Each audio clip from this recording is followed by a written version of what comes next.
Is it time? It is time for us to do what we have been doing, and that time is every day. We'll know in a very short period of time, but it looks like it could be something that will be not good. Believe me, not good. I see issue with that. And again, hey. You're not going to be able to insult your way to the presidency. That's not going to happen. I don't know who created Pokemon Go, but I'm trying to figure out how we get them to have Pokemon go to the polls. I'm Ted Cruz, and my pronoun is kiss my ass. So when you think about it, there is great significance to the passage of time in terms of what we need to do to lay these wires, what we need to do to create these jobs.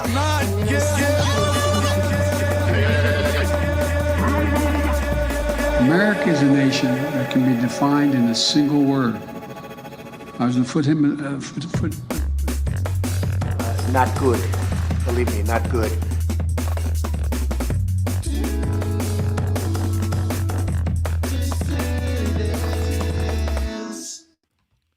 Hello, dissidents. Welcome one and all to a Tuesday matinee edition of the Do Dissidents podcast. Keaton Weiss here with Russell Dobular. Hola, amigos.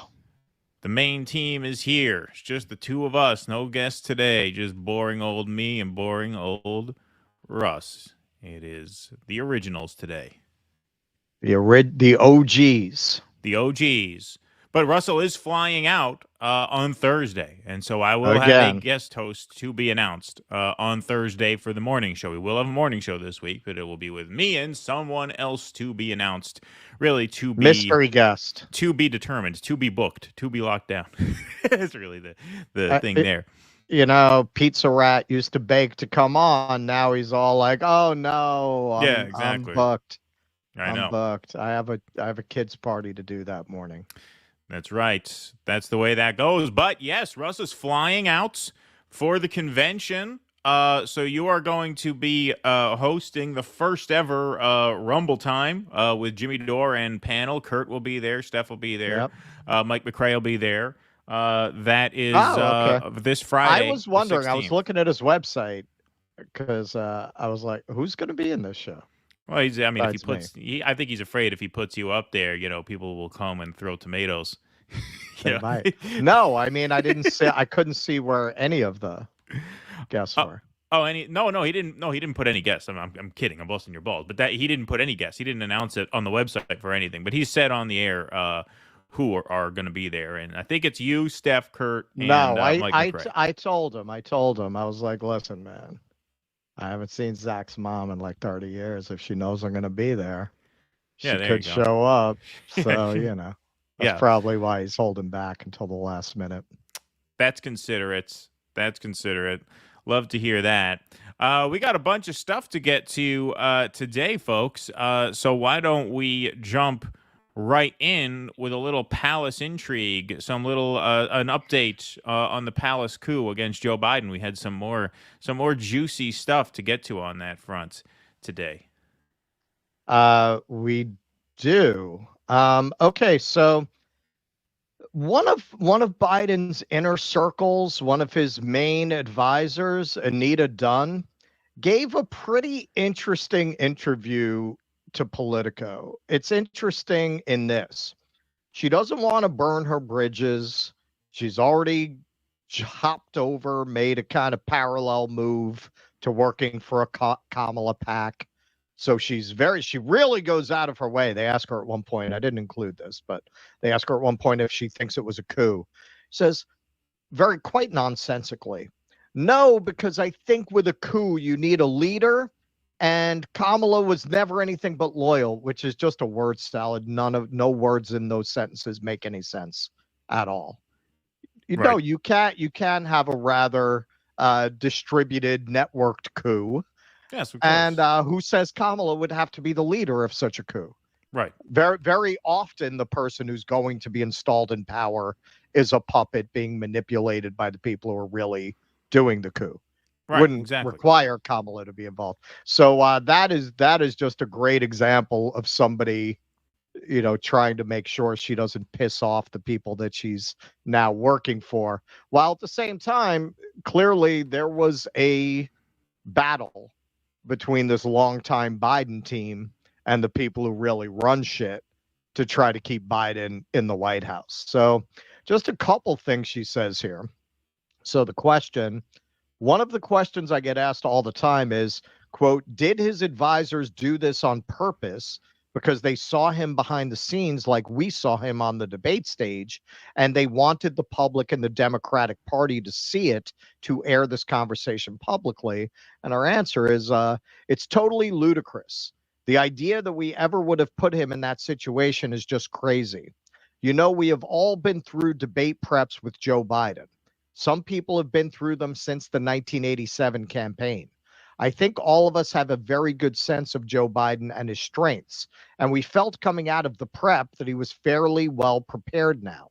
He also had a terrible cold that got worse in the course of the week. Question, but you didn't see that in debate prep? Answer, we did not see it in debate prep. Nope. Okay, so you know what? If you read between the lines of this interview, yes, she's a political professional, which is another way of saying she's a professional liar. So she definitely hops around throughout this interview to cover her ass and cover the ass of her team and put a good face on things that probably don't have such a good face.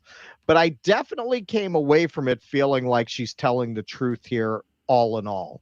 That they would look, whatever they're shooting Biden up with, I think they honestly believed it would work. I think that maybe the reason it didn't, because we saw him at the State of the Union, which was not good, but would not have resulted in what that debate performance did if he had handled himself the same way at the debate. So yeah, I believe he really did have a cold, and that may be why whatever ketamine cocaine combo they're shooting him up with before these events wasn't enough or didn't work. But she pretty effectively puts to bed here the idea that they were in on it, that they put him up early in these debates to expose him. And she explains why they did it politically, because they felt the more people see Trump, the less they like him. And he's only polling well right now because they forgot what Trump is really like. So let's eat into the momentum that he's going to get out of his VP pick and his convention next month by starting him off on a lower level, by reminding people who Trump is. And because they got away with it for this long, they thought they'd get away with it again. Okay, so I half buy that. Like, I buy that they weren't planning on Biden shitting the bed on the stage. No party plans to have to scramble and switch the nominee out in the late summer. Well, it's not in their own interest, because they have their own interests as Biden's team. Some of them, as she points out at one point, have been with him since 87. Sure. Right? Like, they're not going to cut their own throats that way. And I do believe that a lot of them are personally affectionate towards Biden.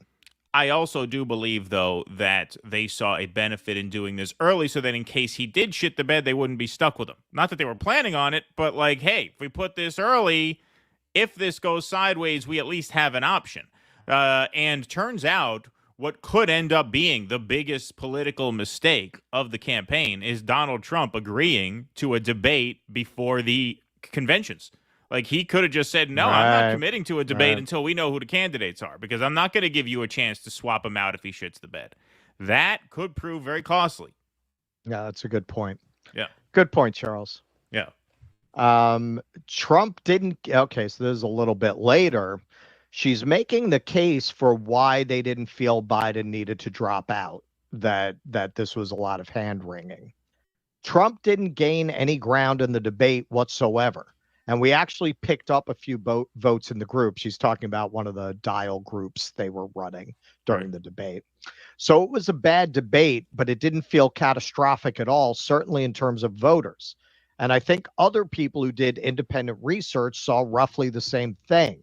If you go back and you look at the polls, what you will see is you didn't see much movement whatsoever coming out of the debate, because the structure of this campaign had been fairly static for a long time, and the debate didn't change that. What did change it was 24 days of unremitting, negative, horrible attacks on Joe Biden.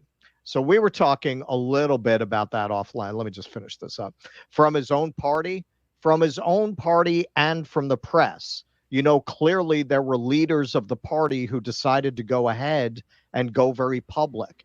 And that gave permission to other people to go public. Okay, so we were talking about this a little bit because you're more of a poll person than I am. And you were saying, yeah, no, she's not wrong that the movement in the polls wasn't very great. But as is typical of a lot of parts of this interview, what she's obscuring is that's because the polls were so bad already. There wasn't much more room for them to go. Once the bottom falls out, there's only so much further you can fall, right? I mean, he was already polling horribly before the debate.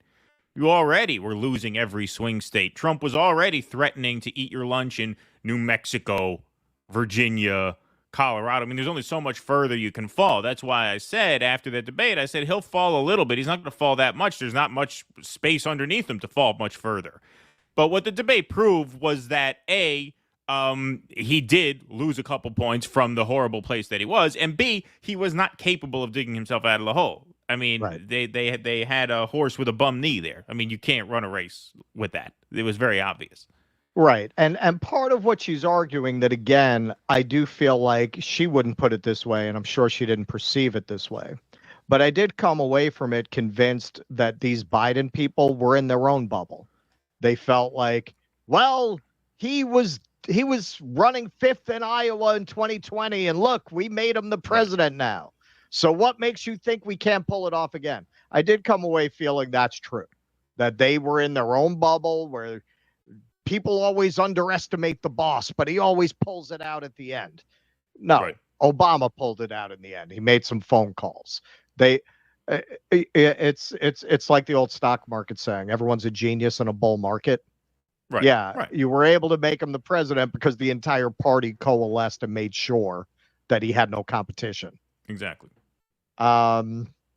So, are you talking about senators and House members? Do you mean like when Nancy Pelosi goes on TV twice when things feel like they're dying down and reopens the debate? Absolutely. Key moments where people made the decision when it looked like we were reaching a point where we would fight our way through it. I had a lot of Republican friends who were sending me texts during this period saying, your party is insane. They were saying, we've never seen anything like this. Our party closes ranks. You fight it through. You have a 24-hour news cycle. He had a bad debate and you move on. They could not believe what was going on here. And then you had this decision that the Democratic Party made to ignore their primary voters and ignore their primary process. And that was a very donor-driven thing. Okay, so that, I got to say that's pretty pot and the fucking kettle. Because and she keeps going back to that. Well, he got 14 million votes in the primaries. Well, you rigged the primaries. Right, exactly. You rigged the primaries. She keeps falling back on, well, he was democratically elected and this is a coup. Well, I'm sorry, honey. This is really a case of what goes around comes around. Of course. You use the fact that this is a sham party that goes through rituals of democracy without actually allowing any choice. And in the end, you were a victim to that tendency that you greatly benefited from both in 2020 and in this season's primary process. Yes, 100%. Okay, so here the question is, in the previous, he had been talking about how in Biden's speech, he wasn't really clear on why he dropped out. It's not clear if it's for party unity or the polling. So here he continues in this line of questioning. Well, I know the reasons that Schumer and Pelosi were saying to him, which were about those things. It doesn't seem like he ever agreed with those arguments. Answer. Well, I would say he was campaigning. He was campaigning in front of large and enthusiastic crowds. So the idea that somehow he couldn't campaign was just ludicrous. The second thing, though, is he had been performing the job of president and has transformed this country and has been a great president. And even as recently as last week, when he brought the hostages home from Russia, his approval rating is going up too.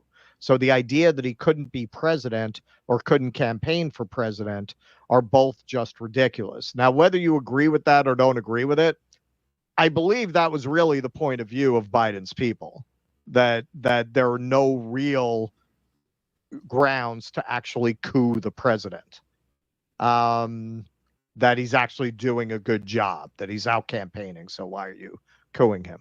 So question. So that's not why. Answer. Read his book when he writes it. Question. I interpret the unity thing as, I think I'm fine, I can run and serve, but they don't think I can. So to preserve party unity, I've got to step aside. Answer. He'll speak to this when he's ready to speak to it. Question. Everyone says he's still very angry at Pelosi, Obama, Schumer, to a lesser extent. Okay, so this last bit is interesting because she does take a swipe at the people who pushed him out.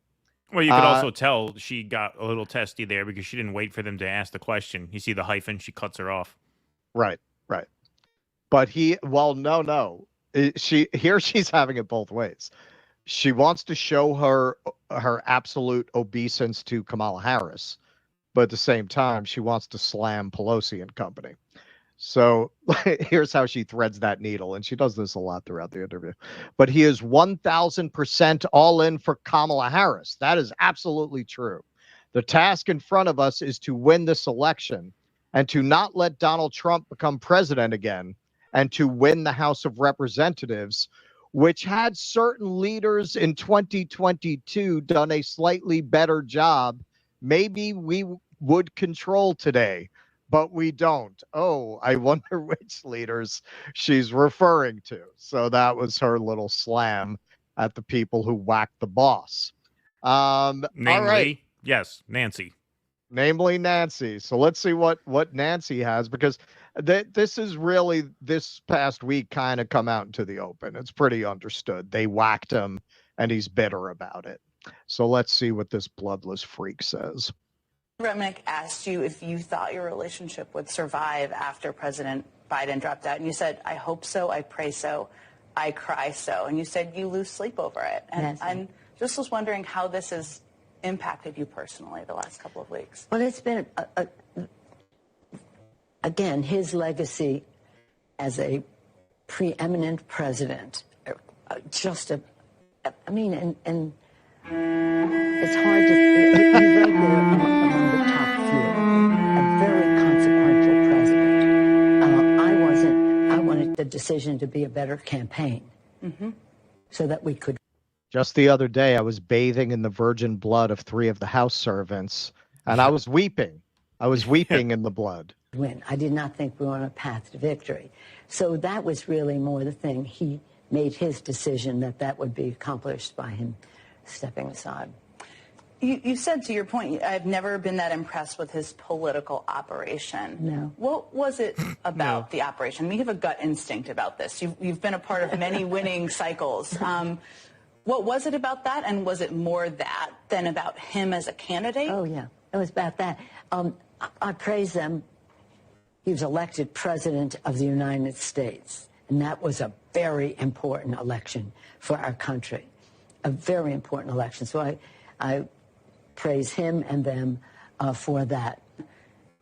Is there a way back with your friendship? Let me just say, in our family, we have 3 generations of love for Joe Biden, and I hope that would sustain as we go forward. But the most important thing we have to do is to win the election, to sustain his legacy, and to have the legacy be to do even more in the presidency and the vice presidency of Kamala Harris and Tim Walz. Okay. Onward to victory. One good day in front of another. Organize, own the ground with mobilization, message with boldness and progressiveness, but non-menacing. The money to get the job done, it's all in place. One good day in front of another. No wasted time. No what a journalist. Underutilized resources, and no Asking regrets the hard day questions. after the election that we could have done more. Yeah, she's drawing it up pretty simply, like she knew what she was doing the whole time. It's funny. I mean, she obviously orchestrated this. That's why he's very angry with her. and I'm sure Obama played a part too, but she was really the brains behind the moving parts, I think. And it's funny because she very skillfully did that, but I think she kind of has it backwards. I think Biden's political team was actually pretty good. I mean, they got a whole lot out of a whole little. And even though they were on track to lose, I mean, they pushed him over the finish line in 2020 and when his brains were starting to go then. Like, I don't think it's the operations' fault. I think you had a candidate in serious decline. Right. Well, this was something she said in the article that surprised me, and you probably would take exception to this, or maybe you wouldn't. She says one of the reasons they did the debate early was because they feel Trump has a top-notch political team, and they wanted to blunt him as early as possible in light of that. I mean, given what we know now about who's running his campaign and the course that they've taken, yeah, I would not agree with that. I think Biden is what kept them Trump or the on product? message. Well, I think Biden is what kept the Trump team on message because he's a horrible president, and so they were able to just hammer him for being a horrible president, and that was that. Obviously, recent weeks have shown. Whether it's his team or Trump himself, they obviously have no idea how to handle this situation they're in now, which is why they are bleeding support very, very, very, very quickly. Not good, believe me, not good. All right. Well, let's take a look at an almost weepy Joe Biden telling what's probably more or less the truth. The polls we had showed that it was a neck-and-neck race. Would have been down to the wire. But what happened was a number of my Democratic colleagues in the House and Senate thought that I was going to hurt them in the races. And I was concerned if I stayed in the race, that would be the topic. You'd be interviewing me about why did Nancy Pelosi say, why did so, and I thought it'd be a real distraction. Yeah, man. He's not happy about this. So let me tell you, this is my overall take between the Dunn article and the Pelosi interview and the Biden interview. And this is kind of touches on the subject of my next video essay. They have always wanted Kamala. They never wanted Biden. Pale and male is stale with these people. They did not want Joe Biden to be the avatar of their brave new Davos world. Kamala fits that much better, and they were grooming her for that. 5 minutes after Clinton lost, they were having a meeting in the Hamptons with all of the donors and operatives who surrounded Hillary, all immediately coalescing around her. And there is nothing that this aristocracy hates more than being thwarted by the peasants, which they were in 2020. And they weren't going to take that for an answer. They forced her on Biden, no matter what they're saying now, as VP. He did not want her for VP. Yeah, Maupin writes about that. Yeah. Maupin wrote about how originally the scheduling at the DNC had a speaking slot for VP and a separate one for Harris. And they dropped off some pictures of his grandkids in a manila envelope on his porch, and presto changeo, she's the vice president. And yeah, look, what Dunn is saying, she's not wrong. You've been dragging along this dementia victim for 4 years. What changed so drastically? Yes, that debate performance. But why was the reaction push him out rather than to do what they had already been doing? Nothing to see here. Cheap fake. Da-da-da. Why? Because they always wanted Kamala. They never wanted him. If they liked him better, they probably would not have handled it that way. But this opened the door to them getting what they wanted. Kamala as president without the pesky problem of having to get votes for her, without having to run a primary for her. This was the only way they could make her president. That was always the plan, not to do it this way, but they'll take it. I mean, that's unknowable because the debate was so bad and the implosion was so bad, and it was so evident that he had no chance that their reasoning that, look, we had no choice but to swap him out is plausible. Whether they would have done that if the circumstances were different, if Kamala wasn't VP, right, if she wasn't this sort of anointed avatar who's been in the works for years, yeah, I mean, I think that's a valid question. But I think that's ultimately unprovable because as it stands, their story made sense. There was no way Biden was going to be able to run this race. Absolutely no way. And that was evident minutes after the debate. When has that ever stopped them? After the debate, I know. When has that ever stopped them before? Well, it hasn't come up before where they had a president who literally can't run. Not this particular circumstance, but they had been shooting him up to that point. Like I said, I think he really did have a cold at this point. Like I don't think that's bullshit. I think he really did. So there's no reason to think, for most of the campaign, the ketamine cocktail wouldn't have gotten him through his events. I mean, I don't know. This is to coup a president. Again, you don't know. You don't know. You just don't know. I think it's partly what you're saying, but I think them deciding so quickly and decisively to literally remove a president of the United States. This was a coup. To decide to do that, I think that definitely helped to push them in that direction. That the agenda was to make Kamala president, and they weren't going to take the voters' opinions on whether that should happen into account. Fuck you, you miserable fucks. How dare you think that you can reject our chosen one? We'll make her the president one way or the other, and the other presented itself. Well, if you're going to go down that road, then you would have to go back to 2020, where they could have just as easily pushed everybody out to get behind Pete Buttigieg or pushed everybody out to get behind Amy Klobuchar.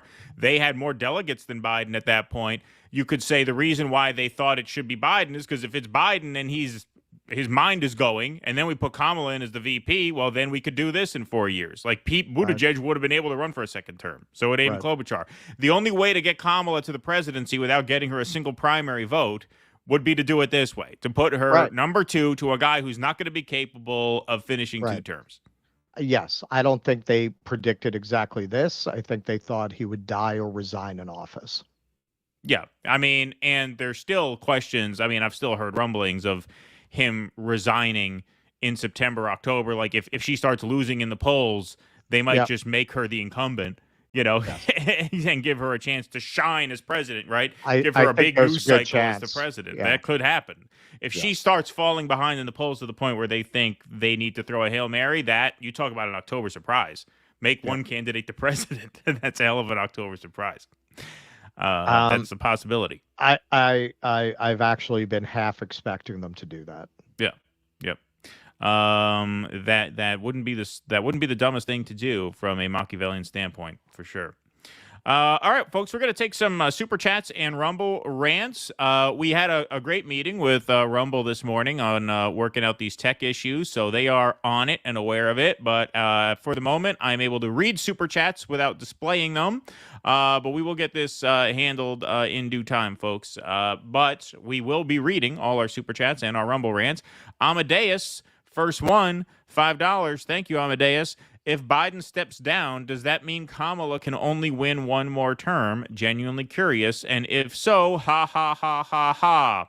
Well, it's a funny thought, Amadeus, but you actually get to serve 2 elected terms as president with a 10-year maximum. Yeah. So since, if she takes over the throne now, she will have a few months left, and then she will get to run twice, because as long as you don't go above 10 years, you can serve 2 elected terms. So she could get 2 and change if she is so fortunate. Fiercely independent, thanks to the $5. Who will win the 2028 Dem primary? Kolinsky, Ball, Uyghur, or Marianne? Am a new viewer. Don't agree with you on everything, but like the show. Thank you. We don't agree with us on everything. No, my money would be on Crystal Ball in that contest. I think she has by far the most talent. I think she's the most complete package as a candidate of Kyle, Crystal, Cenk, and Marianne. Yeah, I think if, in those 4, I think she would run away with it. I agree. Yeah, I agree. She'd mop the floor with them. Be no contest. Eric Rousseau, thanks for the $2. Is there any hope? How hard do we fall? Well, I'm going to post your follow-up too. Eric Rousseau for $5. The Republicans are blowing it, and we will have 4 years of the empty-headed, cackling president with fawning praise from MSM. Certainly on the way to that. I don't know if that will happen. I think, like I said in the last show, the Republicans have turned what should be a sure thing into a 50-50 proposition. Now, it's still a 50-50 proposition. It's not to say they're going to lose. But, yeah, they have made this. They have already been astoundingly incompetent as to make this as close as it is. I mean, how could you lose the popular vote to Kamala Harris? How could she be winning in the popular vote polls? And don't tell me the polls are fake. If they were going to fake all the polls, they'd have faked the polls months ago that had Trump winning. Like, if they were going to do that, they wouldn't let him lead at all. No, they're fucking it up for sure. Absolutely. Kenman G over on Rumble. It's the economy.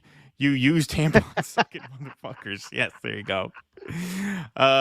Box office is going to blow up with the upcoming film Gaza Grifters, starring Mark Lamont Hill, Crystal Ball, Kyle Kalinske, and Mehdi Hassan, written and directed by Michael Moore, catering by Cenk Uygur. There you go. I like that. That's funny. The food won't get to the guests. That's right. Peter Monahan, member for 5 months. What's the name of the song playing at 27 seconds? I will have to look that up after the show, honestly. I don't know. But I have the songs for this list written down. And yeah, it is a good one. That is a fun tune. I love that one. Barry91, thanks for the $10. Elon has the best stutter ever. Nobody stutters like this guy, I'll tell you that. Lots of smart people say nobody has ever stuttered like this ever. That's true. He was tripping over his words a little bit there. JM, his trans daughter is really going after him the last couple of weeks. That's right. JM, thanks for the $2 and the thumbs up. Appreciate it. Buckeye fan 05, thanks for the $1.99. Says, is it Brianna Joy Gray?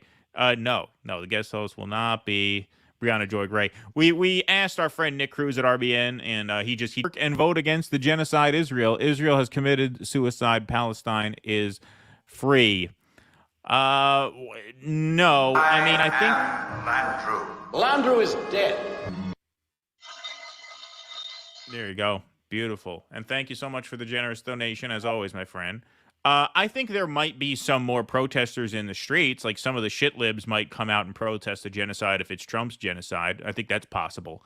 In terms of the elected Democrats, no, I don't think so. I don't think there will be any movement on that whatsoever. Look, this is what I'm doing. I'm taking a gangster tour, and I'm going kayaking. Yeah, there you go. Yeah, that's his plan. Good plan. I already booked it. Oh yeah, that's cool. I'm doing a gangster tour. Well, because I lived in Chicago for a year and a half, desperately poor. Like, I never did any tourist stuff when I lived there. Nothing. Oh no, Landry was talking about if Trump wins after the election. He's not talking. Oh, I thought he was talking about the convention. No, he's talking about after. I thought he was talking about the Chicago convention. Yeah, no, Russell's gonna be on Lake Michigan. We should do a patron stream from the water. Yeah, there you go. Do a little kayaking. Well, that's it, because once the convention starts, obviously that's it. I'm working, but I'm there a few days early because of the Jimmy show. So yeah, no, I've always regretted, like, I never did went to like the Biograph Theater and the St. Valentine's Day Massacre site and all that stuff. So yeah. Awesome. All right, we got 1.5K in the YouTube chat. We got 753 in the Rumble chat. Thank you all for being here very much. Hit that like button, everybody. Let's get a crowd in here, please. And hit that subscribe button over on YouTube. Hit that follow button over on Rumble. All right. So are we saying 1999? Or do we combine them? No. Got to get there. Got to get there individually. Hit that like button, everybody. However you're running it. There we go.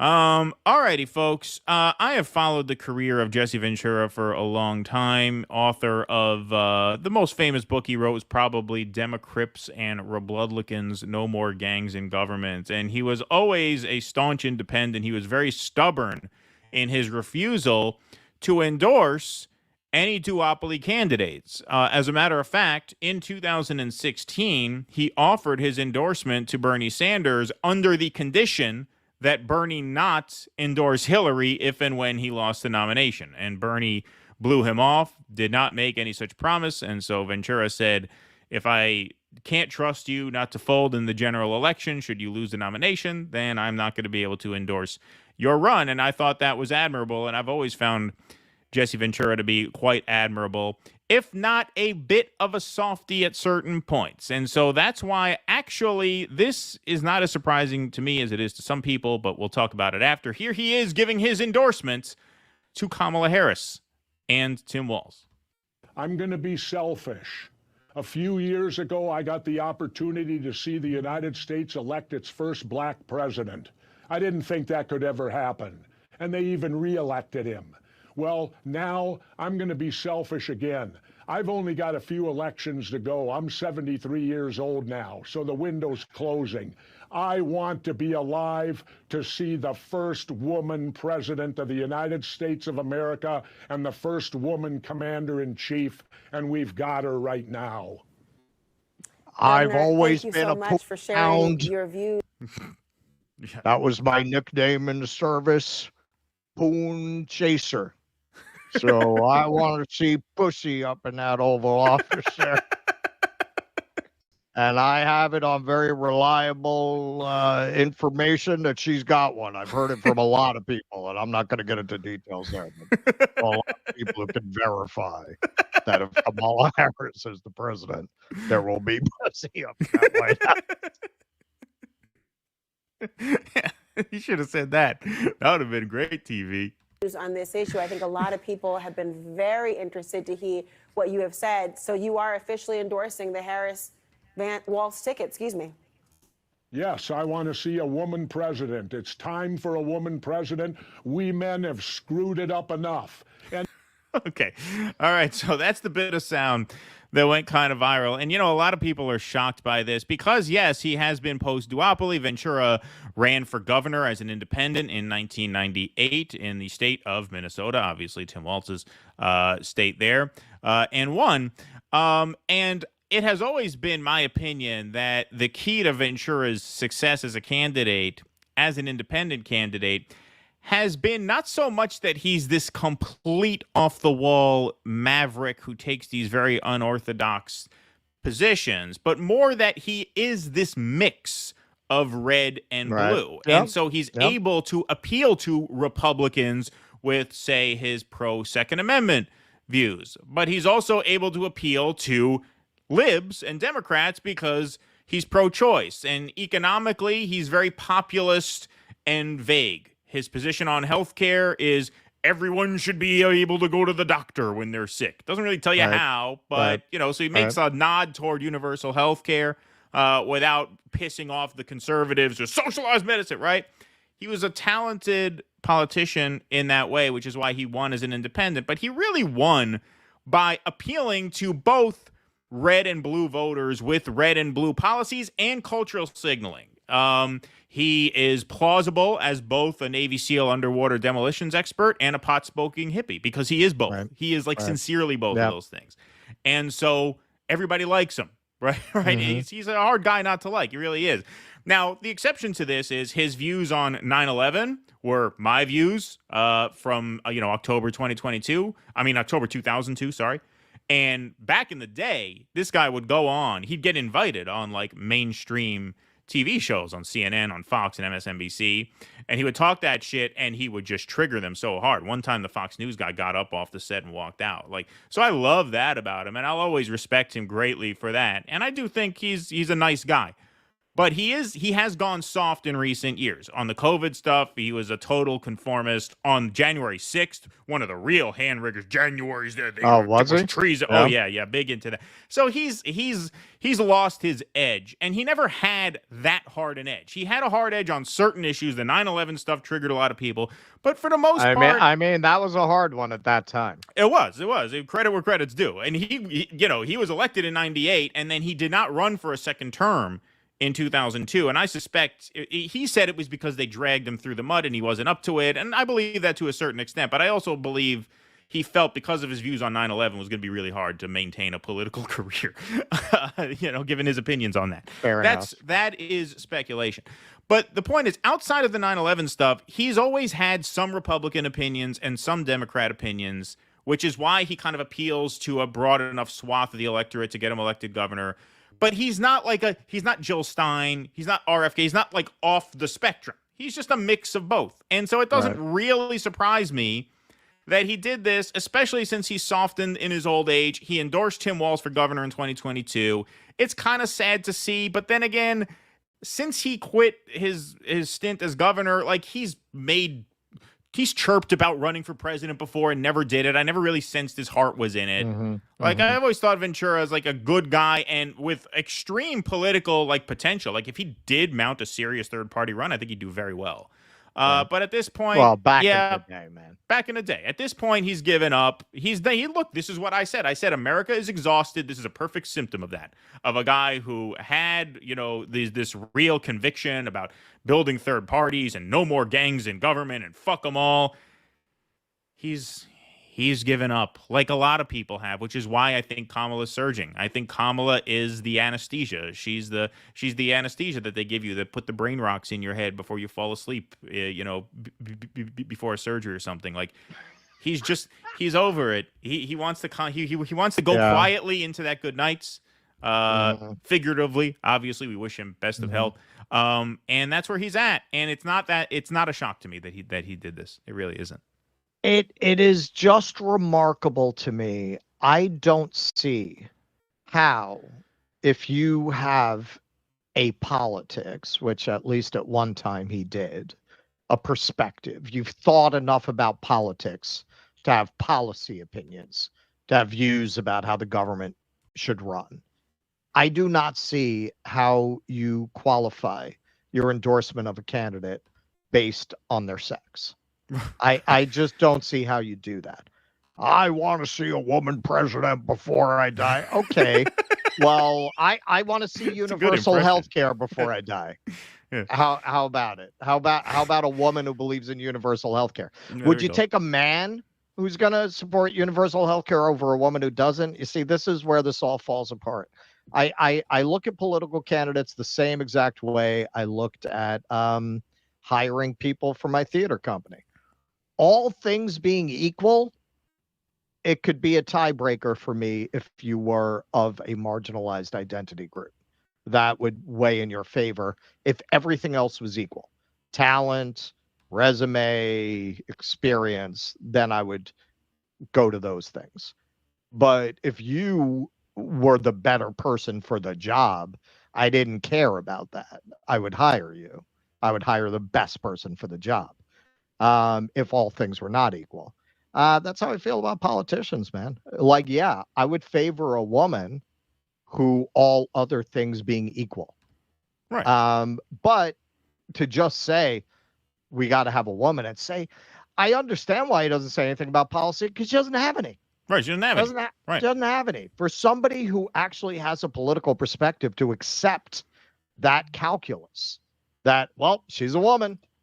Well, okay. Yeah. That is the good in and of itself. See, Hillary ran somewhat on the idea that her campaign was the purpose of her campaign, that her election would be the purpose of her election. Right.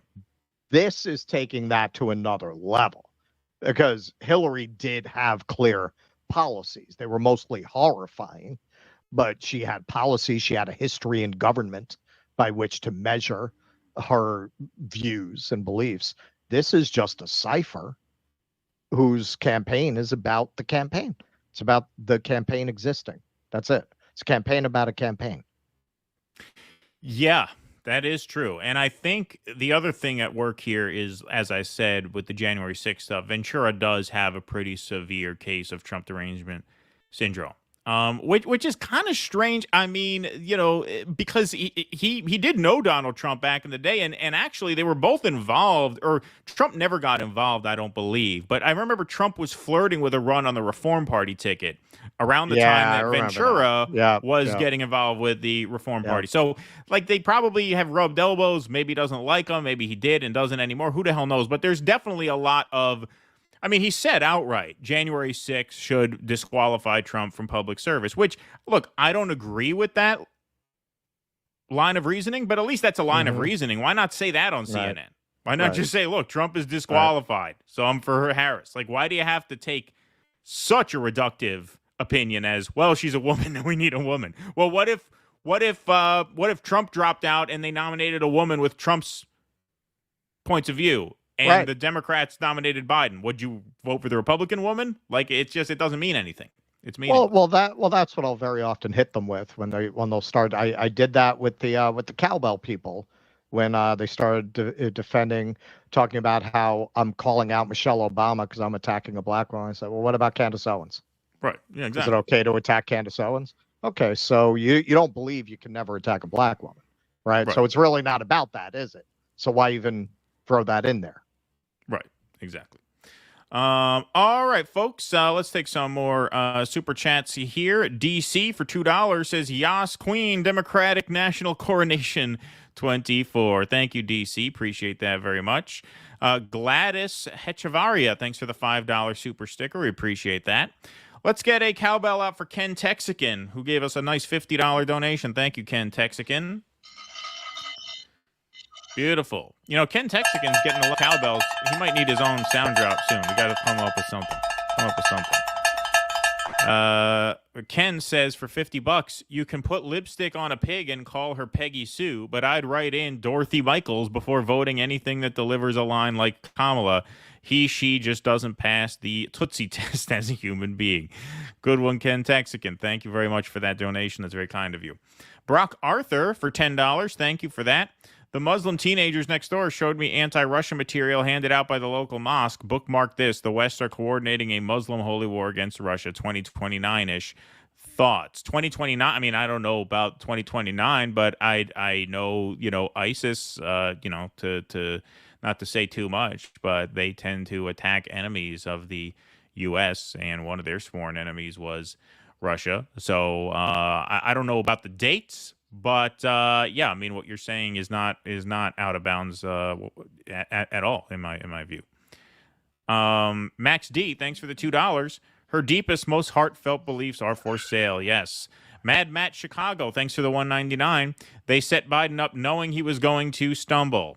That's what Mad Matt thinks. Yeah, I mean, I think that's plausible, but like Russ said in that interview, I mean, I don't think they planned for that. I think that was a contingency. That was a benefit of doing it early, but I don't think that was their plan. That's an argument for why the DNC didn't say, why are you doing this? Right. But yeah, exactly. I think his core team thought it was going to work out for them. Yeah. Because they'd gotten away with it for years. They got away with doing this weekend at Biden's thing for years. Why would they think the grift is going to end now? That's true. Yes. Yep. I think that's right. Ken Texican, thanks for the $5. Since Dorothy Michaels, Dustin Hoffman aren't asking for my vote, I'll cast my ballot for a party candidate not looking to bankroll a genocide. Good call, Ken Texican. We're going to get into that in just a couple of minutes here. Hobbs 45, thanks for the $12. I can't wait for the Vance-Walz debate. One is a pudgy PMC stolen valor psycho, and the other is Tim Walz. Oh, good one. I like that one. American Disaster, Nina. Thanks, Nina, for the $2. Hope Russell isn't flying on a Boeing. I assume you are not. I assume that was part. That's Russell's rider. He needs a swig of vodka in the dressing room and no Boeing airline tickets. No Boeing. Unfortunately, you can do that domestically. Very simple. Just fly JetBlue. They don't have any Boeings. It's all Airbuses. There you go. If you go overseas, that's pretty much impossible, depending on where you are. Interesting. All right, folks, we're going to move right along here. But before we do, let's hear from our sponsors here. You guys are the backbone of the show, our Patreon supporters, our paid Substack peeps, and our paid Locals members. You can support this program by going to patreon.com/DoDissidents, where for just $5 a month, you get call-in access to our weekly Q&As every Sunday night. You also get access to 2 supporter streams, 2 exclusive live streams per month, which are interactive. We will be doing some supporter exclusive content this year from the convention as well. So this is a good week to sign up. And you get your name up in lights here on the patron scroll. You can go to patreon.com/DoDissidents. You can go to DoDissidents.substack.com, or you can go to DoDissidents.locals.com. Becoming a paid member on any of those platforms gets you the same perks, and you help fund these trips for our on-the-ground efforts, and you help support independent media and censor-proof our operation.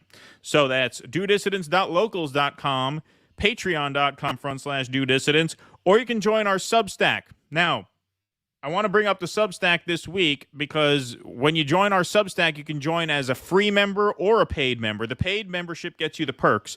The free membership gets you access to our newsletter. Now, I know I tell you how important it is to join our Substack so you get newsletter access. That is going to be especially important during the convention because we are going to be broadcasting a lot during the convention. At least some of that streaming, if not all of it, will A, be Rumble exclusive, and B, be at somewhat random times since we never know exactly what's going to go down and when. Russell's going to be our street correspondent.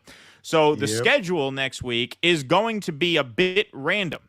If you join our newsletter, you will always get an email before every live stream, so we'll tell you when and where we're going to be streaming. Because if there's a big protest going on, we're going to probably do that exclusively on Rumble. We had a talk with Rumble today. We might be doing all of it exclusively on Rumble. We're not exactly sure yet. But if you're on our newsletter, you will not miss us. So DoDissidents.substack.com. Join for free if you have to. But get on the newsletter. It's going to be very important so you don't miss any of our on-the-ground DNC coverage. It's going to be a great time. Russ is going to be there. Kit's going to be there. Nick's going to be there. Jimmy's going to be there. Pasta's going to be there. The Vanguard boys are going to be there. I would love to have a little... Zach's mom's going to be there. Yeah, Zach's mom's going to... The Vanguard boys are going to be there. I would love to have a meet and greet with the Vanguard guys on camera. That would be amazing. I think they'd be good sports. I think, if we're all good sports about it, I think it could be fun. I would be surprised if I don't run into them. Mm-hmm. Because everyone's going to be going into the same areas trying to get footage. Right? Exactly. So that could be fun. So like I said, to make sure you don't miss any of that, folks, join our Substack. I mean, I don't want to blow it, but me and Nick have reached out to them about restaging the Sharks and the Jets fight. Yeah, right, exactly. Yeah, exactly. Boy. There's going to be a musical number with Russ and Nick and the Vanguard guys. We're going to do the whole Jerome Robbins choreography and everything. Yeah, it's going to be a scene. Shama Sawant will be there. Jill Stein will be there. Everybody's going to be there. Yeah, which night is that event? I forget. We'll look it up, and we'll have this announced. We're also going to publish a preliminary streaming schedule, but that is going to be subject to change because it's going to be kind of chaotic and crazy. So make sure you join our newsletter. Very important. It's free. If you can't become a paid member, make sure you're on there for free so you get alerted to when we're going to be streaming because that is going to be loads of fun. Yeah, all right. When you're on the newsletter, you will not miss a beat. What we'll probably do is stream a lot to Rumble exclusively, and then I'll put together edits every day to drop on YouTube as a clip. But if you want to be streaming with us, join that newsletter so you know when and where. Very, very important. Okay. All right. Let's move right along here. We have a segment here called Progressives Fall in Line Behind Kamala Harris. And I am calling this segment Keaton's Revenge. And it is not my revenge against these PMC commentators who are now sheepdogging people into the Democratic Party. Yeah, I'm angry at them. It's really my revenge against my co-host, Russell Dobular. Revenge for every time he's told me, yeah, this segment will be about 10, 15 minutes. Right? This is my payback for that. So this is Keaton's revenge for every time I've been assured, Russell, yeah, no, this will be quick. A couple pictures here and there. And then he calls me, hey, there's a lot more to this than I realized. Yeah. There is. Yes. So this is never is like Keaton's frivolous. Revenge. No. Like, you know what? RFK has a housekeeper that keeps a monkey. Yeah, right. Yeah, exactly. It's never shit like that. Right. That is true. But yes, this is mine. I put together this one. I mean, it's both of ours. We both thought it was a good idea to do this, but I did put together these exhibits. So I noticed, Russ noticed, I'm sure many of you have noticed, and Glenn Greenwald noticed that since the selection of Tim Walz, the new Che Guevara, Tim Walz, the best leftist who ever lived, Tim Walz, a lot the of Segway Diaries are coming out this yeah, fall. right. Yeah, the Segway Diaries. Exactly. Yes. Ever since the selection of Tim Walz, a lot of progressives have been ecstatic about the Kamala ticket. And so Greenwald tweets out here, online left liberals already extracted all the value there is to get from feigning anger over Gaza. They fortified their radical brand, profited from traffic, etc. It was always predictable they would drop it soon as the election approached, and they had to work to elect Democrats. So Glenn tweeted that out on August 8th. That was 2 days after the selection of Tim Walz for VP. He follows that up with, it's repellent enough to watch people scream genocide for 10 months, then not even pretend to care about it any longer. It's worse still to outright lie and deceive followers by claiming Kamala said she's open to an arms embargo towards Israel. That was directed at Emma Vigeland, who is quoted below. So her tweet that he's quoting there is, here's some better news from New York Times. Kamala Harris reportedly met with the co-founders of the Uncommitted movement before the rally. The rally in question is the rally, of course, where she said, I'm speaking to the pro-Palestine protesters, which we'll get to in a minute. This is sort of a memento time-ordered segment here. And indicated that she was open to an arms embargo towards Israel. Then introduced those activists to members of her staff. These need to turn to commitments. So that's what Glenn was quote tweeting there.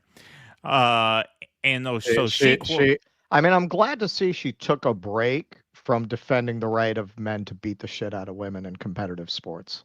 Yeah, there you go. Glenn, please reply with evidence. So she did not take kindly to being quote tweeted there. Glenn, please reply with evidence that we were pretending to care about Gaza. We must have been playing a long game by covering every day on the Majority Report. The New York Times says she's open to a meeting where Uncommitted will request an arms embargo. Thoughts on Trump's position on the genocide? So, the but Trump defense, right? Yep. So she gives her supporting evidence here, this from the organizers themselves. So she quotes this. The organizers here say, both Elabed and Alloway thanked the vice president for her openness to engaging with the demands of uncommitted voters. Elabed also thanked Governor Walz for recognizing and supporting uncommitted Democratic primary voters. Okay, so this reminds me a lot of when we interviewed the railroad workers when they were being screwed over by Joe Biden. And the railroad workers were grateful that some of the staffers from Cori Bush's office floated the idea of passing an amendment alongside the shitty terms of the TA. And we kind of checked them a little bit on the air. We said, no, they only did that so that you would be convinced they're fighting for you, but they're not. And I was a little frustrated with them, just like I'm a little frustrated with this activist here for not realizing that she's being gaslighted. But right. There's only so much anger you can muster for like people who are in it. This is an activist. The railroad workers, they're workers. Like there's only so much you can expect them to be aware of and to know.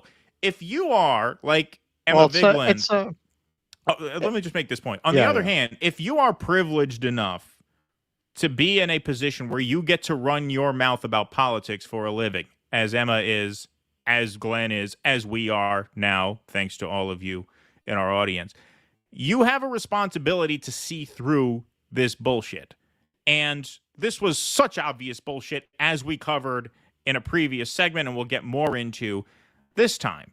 But they're doing here what the squad did to the railroad workers, what Ryan Grimm did to the railroad workers. Hey, look, the railroad workers were happy that we offered an amendment to the TA. Hey, look, the activists are grateful that they got some lip service from Kamala Harris and Tim Walz, knowing full well, if you know anything about anything, much less a professional political commentator, you know Kamala's Israel policy is not going to change. If you know anything about anything.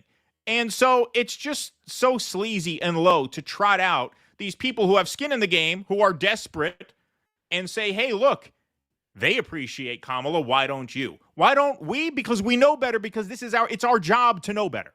Right. I think these activists are put in a position where they're doing this dance because, on the one hand, in the best of cases, some of them are just cynically trying to make a living off a cause. But the ones who are sincerely committed to the cause, who are not just careerists, they're trying to put pressure on these politicians while not alienating them to the point that they have no access or influence. I think what a lot of them don't realize is you might maintain access, but you don't have any influence. Exactly. All the influence you have is you will make them feel that they have to pretend to care in order to get people who follow your comments to vote for them. Exactly. So they want you to say things like this, and they get you to say things like this by pretending they might do something differently, even though they absolutely will not. So as you say, it's hard to blame the activists. They're trying, and a lot of them are naive. And that's how you get co-opted. That's how you start out with a well-intentioned movement that ends up being an arm of the Democratic Party. Sunrise Movement. Look at the Sunrise Movement. That's exactly what happened. I think that's. I think it was Jill Stein who said the Democratic Party is the graveyard for radical movements. That was actually Shama said that. Oh, Shama said that? Yeah. Yep. I don't mean to steal it from Shama. Stolen valor. Stolen valor. But that's exactly what it is, and it's the road to hell is paved with good intentions. Like, you look at Cori Bush. I think she went into Washington sincere. I remember when she camped out on the steps of the Capitol to get new provisions into, I think it was the CARES Act. I think she went in wanting to shake things up. I think once you're there, man, you get your mind right. I think it's a very road to hell is paved with good intentions thing. I think a lot of them, they compromise this because they're told you got to do this to get that, and to get this, or you're going to get nothing. And before you know it, you're John Conyers. You're just completely, from having been this real legit activist, you're just a tool for the powers that you went in there intending to fight against. And I think you can see how that happens here. If Kamala gets our way, uncommitted, we'll be out there sending you emails about how you have to vote for, right? Yeah, exactly. People in the midterms, and they just want to suck them in. Well, that's the thing. They get, and this is what you said, and that's a great point. They give you access to string you along for votes. That's why they give you. If they don't give you any access, then they can't string you along, right? And it's hard, I'm sure, for a lot of these people not to be impressed. Oh, wow. Oh, look, I'm they're meeting listening. with Kamala Harris. Right. Wow. You know what? You know who I just got a phone call from? Chuck Schumer called me. I think it's hard for people who, most of these people are not from famous families or backgrounds. They're not used to engaging with people with that kind of public profile. I think they get a little swept away by it, too. Of course. Yeah. Yeah, and these protesters, tend to be a little younger, right? So, they're a little more susceptible to flattery and things like that. But yeah, no, it's very obvious that her policy is not going to change. And so in response to this, Glenn responds, "You are lying with the goal of helping to mislead leftist voters into voting for Kamala by inventing that she's open to an arms embargo with Israel. Here's her top national security advisor saying you're full of shit and that she wouldn't." And he quotes Phil Gordon. "Vice President has been clear she will always ensure Israel is able to defend itself against Iran and Iran-backed terrorist groups. She does not support an arms embargo on Israel. She will continue to work to protect civilians in Gaza and to uphold international humanitarian law." So he's basically saying that's the Biden line. That's our line. There is no change. We, of course, are not going to cut off arms to Israel, as I'm sure Emma Vigeland knew very well. And that's the thing. It's just impossible to believe they don't know better. So she says, "This is my opinion on the statement. Yes, I do think Harris is more movable on Israel than the man who promised to annex the West Bank for Miriam Adelson's money," meaning Trump. "Like when media figures take certain positions after getting Peter Thiel cash, for example." Oh, you're talking to me all wrong. It's the wrong tone. Yes, swipe at Glenn Greenwald for going on Rumble there. Okay, so look, the butt Trump defense. That's all they got. That's all they got. And the reason it doesn't hold here, and we'll talk more about this later, is that we are not under any illusions that Trump will be any better on this.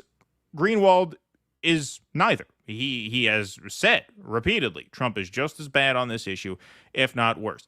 The question is not who's better. This is not an OTB room where we have to pick a horse to bet on in the next race. If you're serious about building a meaningful political movement, there have to be red lines past which you cannot cross. And if genocide is not one of them, then you cannot, you may as well not have any standards whatsoever. Right. This is not about whether Trump would be better. This is about whether or not you as a political movement saying you're welcome in our movements if you go and pull the lever for a genocide supporter like Kamala Harris or Joe Biden or this fucking Tim Walz character. You have to have certain standards, and if this is not one of them, then what you're doing is meaningless. You're just picking your favorite candidate in the election. You're treating this like it's just a day at the racetrack, and it's not a day at the race. Like, you have to be, you have to have more foresight than that and more seriousness than that. Well, this is what I've always said about these commentators. Most of them don't come from backgrounds like we come from. I came up rough. You came up kind of, lower middle class, I get the impression. I was middle class. My parents were basically peddlers. They were street peddlers who parlayed their career as street peddlers into a small jewelry business, which is, I mean, if their prime earning years were any other decade but the 90s, we would have been working class, lower working class. Like, you can't earn a middle class living selling beaded jewelry now. It's impossible. But during the 90s, enough people had enough money where, like, hey, you could buy a house. The internet ruined a lot of that also. It made it too available. It saturated those markets. I was just, my friend who I was staying with, I mentioned his father was big into antiquities. And he said, the value of these things, because the internet just collapsed. Facebook, somehow the algorithm read my tastes right. I don't know how they extrapolated this. They keep trying to sell me ancient coins now. You know how cheap those are now because they're so widely available on the internet? You can get ancient Roman coins like $30. Wow. I was very surprised. I would think those are thousands of dollars to get an ancient Roman coin. But we get a little off topic. These commentators, they're all from pretty elevated backgrounds, man. A lot of them, they're from pretty rich families. They went to very good schools. A lot of them have law degrees. And I'm not saying any of that is by definition disqualifying, but chances are, if that's where you come from, your perspective is that the system is there to work for you. That is something that got into your understanding of the world from your earliest childhood. Coming from where I come from, I've always seen the police as antagonistic. I've always seen it that way. I've never seen them as being there for me. So that basic idea that you really hear articulated from Black Lives Matter, I mean, that's not just a black perspective. It's a class perspective. You go talk to white crackers in trailers and ask them what they think about cops. They're not going to be like, well, they're here to serve and protect. They're not going to say that, man. They'll be like, they plant evidence, they kick your ass, they'll bust you whenever they want because they do. These people see themselves as part of the ruling class. When they articulate a point of view that is antagonistic towards the ruling class, they're just being rebellious children of that class. In the end, they'll always come home to that class. That is where they live. That is who they are. And I say there's kind of been three waves of these commentators. And I think groups like ours, Hard Lens, RBN, represents that third wave of actual people who are not from these elevated backgrounds commenting on politics. And I think part of the reason you didn't get that sooner is because people who are not of that class don't think of themselves as being qualified to represent a political perspective or to be pundits. Whereas people from that class, they're to the manner born. They assume it's their right to do that. So they were the first ones who thought I'm going to go out there and tell everyone what I think. Whereas working class people are like, well, nobody cares what I think. Took a long time for enough working people. Jimmy, he took a circuitous route. He didn't go directly there. He was a comedian who got drafted into it in a roundabout way. And this is a big part of why Jimmy is so at odds with the rest of the commentariat at his level of the game, because he has this working class perspective and they're basically rich kids. I mean, Emma Vigeland is I mean, she makes me want to throw up. I mean, she's such a caricature of an overprivileged rich girl pontificating from on high about what social mores people need to adopt. Well, there's also the issue of time, right? When you come from a more working class background, you don't have enough time to invest in getting your channel growing and evereen like this. Like, we could only do this once a week for the first couple of years because we had to, we had to drive work. delivery and do tours. Right, exactly. Right. Greenwald says, well, that's a dumb lie. That's a sign of your desperation because you know you're lying off the backs of those in Gaza, all to help Kamala, meaning her previous tweet there where she says, but Trump. I don't care enough to dispute it. Just admit you're a DNC hack unconditionally. Stop lying that Kamala will do anything different with Israel. When I think that was spot on. Okay, so now we're going to go back to a week before Tim Walz was selected VP to this great piece of literary mastery here by Cenk Uygur, who wrote an op-ed in Newsweek.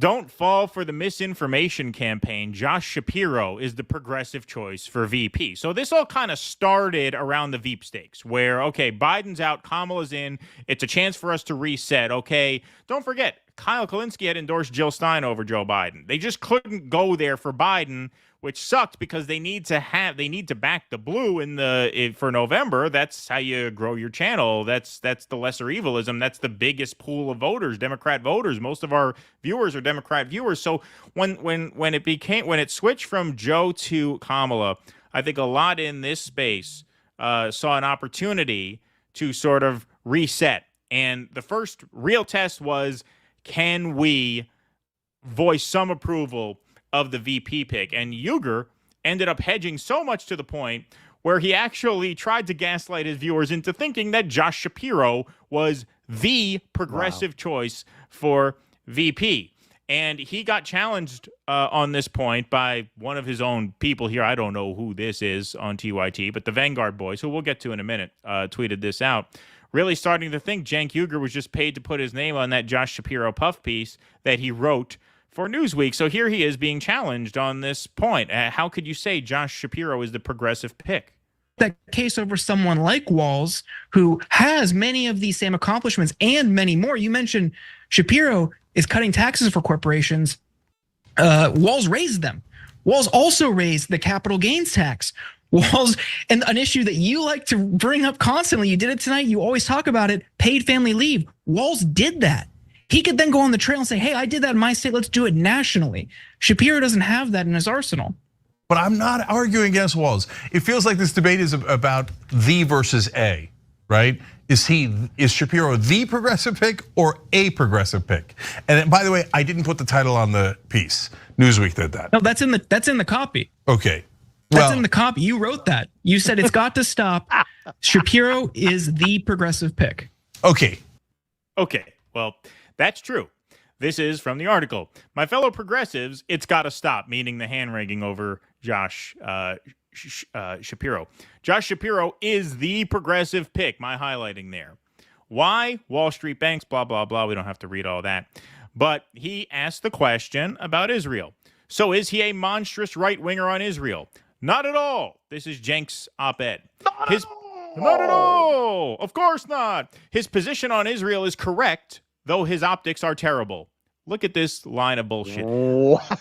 Like all sane people, Shapiro supports a two-state solution and a free, independent Palestine. Well, that's not the position of all sane people. A one-state solution is the completely sane, rational, and moderate, normie position on this. No apartheid. Anti-apartheid is pretty normie. That's not radical. That's what a one state is. Anyway, we don't have to litigate all that now because we'll never get done with this. As for his support for Israel, consider his remarks about its leader. Blah, blah, blah, Netanyahu, horrible guy. Okay, Skip down to the next paragraph. This is unbelievable. This is the guy who he just said was the progressive pick. It's true that Governor Shapiro has been a reactionary about campus protests against Israel. He came out strongly against them, saying we wouldn't tolerate people dressed up in KKK outfits. Then he issued a dumb executive order calling for state employees who protest in a scandalous or disgraceful way to be fired. So this guy compared student protesters to Klansmen and then signed an executive order threatening people's jobs if they protested genocide impolitely. This is the guy who he just said 2 paragraphs ago was the progressive pick for VP.